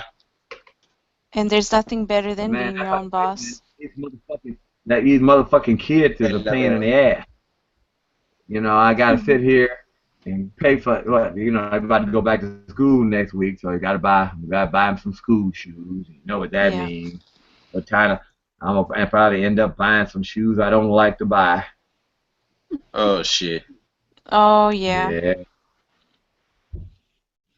Like he get on what? You better give me some AN1, son. I don't spend no damn money like that on no damn shoes. Yeah. I don't spend money on that shit. Right.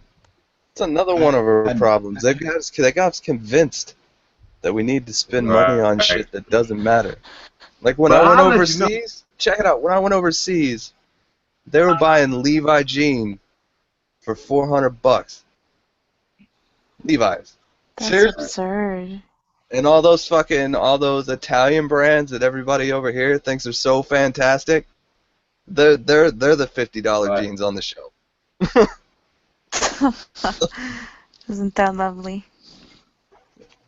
We went over there. We bought a case of Cristal for $100. Not a bottle. Case of Cristal. What the? Yeah. I can So believe why that. is You it think $2,000 over here? You think I it's can believe great that. stuff, but over there it's just the average fucking thing. I can Why did believe they that. sell it for $2,000 over here though? Because you're buying a name. You're not buying better liquor. You're buying it because it came from overseas on a boat and it's foreign. That's it. It's not a better drink. Like That's just like if I you're wanted to spending buy money Abbott on 12. nothing. Right. That's just like I wanted to buy any Belgian beer or whatnot. If I go over there, I can get the shit for cheap. But if I actually had that shit ordered and brought to me, I'm gonna spend some money on it. Like buying Abbott 12 is not cheap. Mommy. Saint Sebastian is not cheap at all. Grand Reserve is not cheap. So if I take my ass over there and actually get some of that Belgian beer, the authentic shit, I'm not gonna have any problems in paying for shit at all. A case of it at least, I'm not gonna have no problem.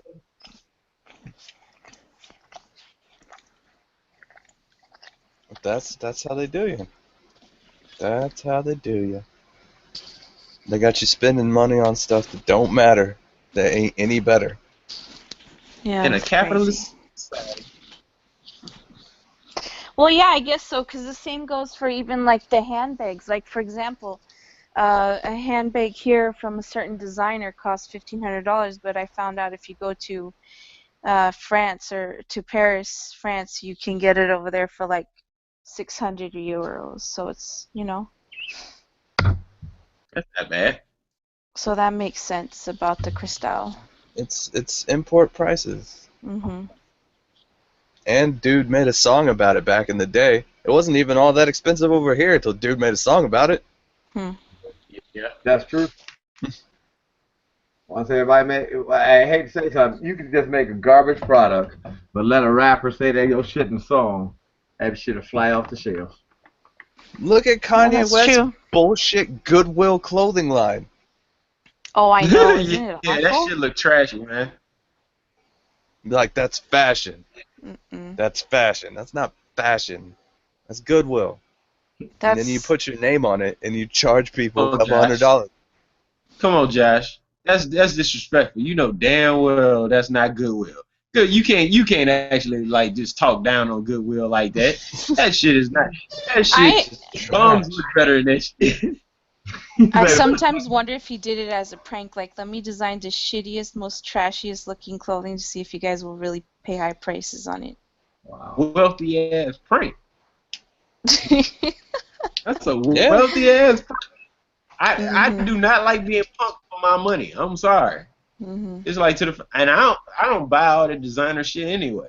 It's like most of the shit I got doesn't even have the names on it other than my shoes. But I barely go shopping for anything. I go shopping more for food than fucking clothing. Like talking about. That's why I should have been an artist, man. My favorite artist is David Cho, and I saw an interview with him. Dude's a gangster. His paintings sell for 6 figures a piece. Nothing below 6 figures. And they're like, well, why are your paintings 6 figures? He said, because I say they are. There you go. That's a nice answer. God damn. Yeah. Well, we want to pay $59,000. What? Fuck that. You better actually have $100,000 in that shit.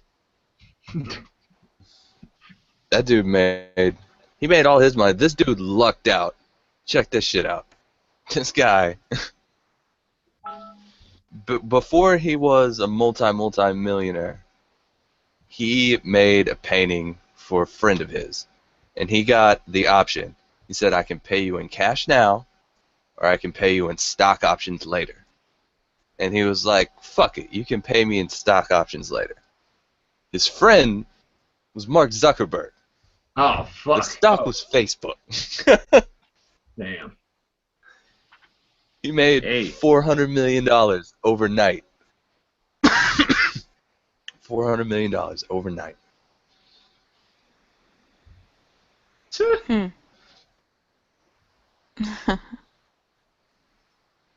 Yeah, boy. I need friends like those. Really. That's the link to the next show, guys. Go ahead and yeah.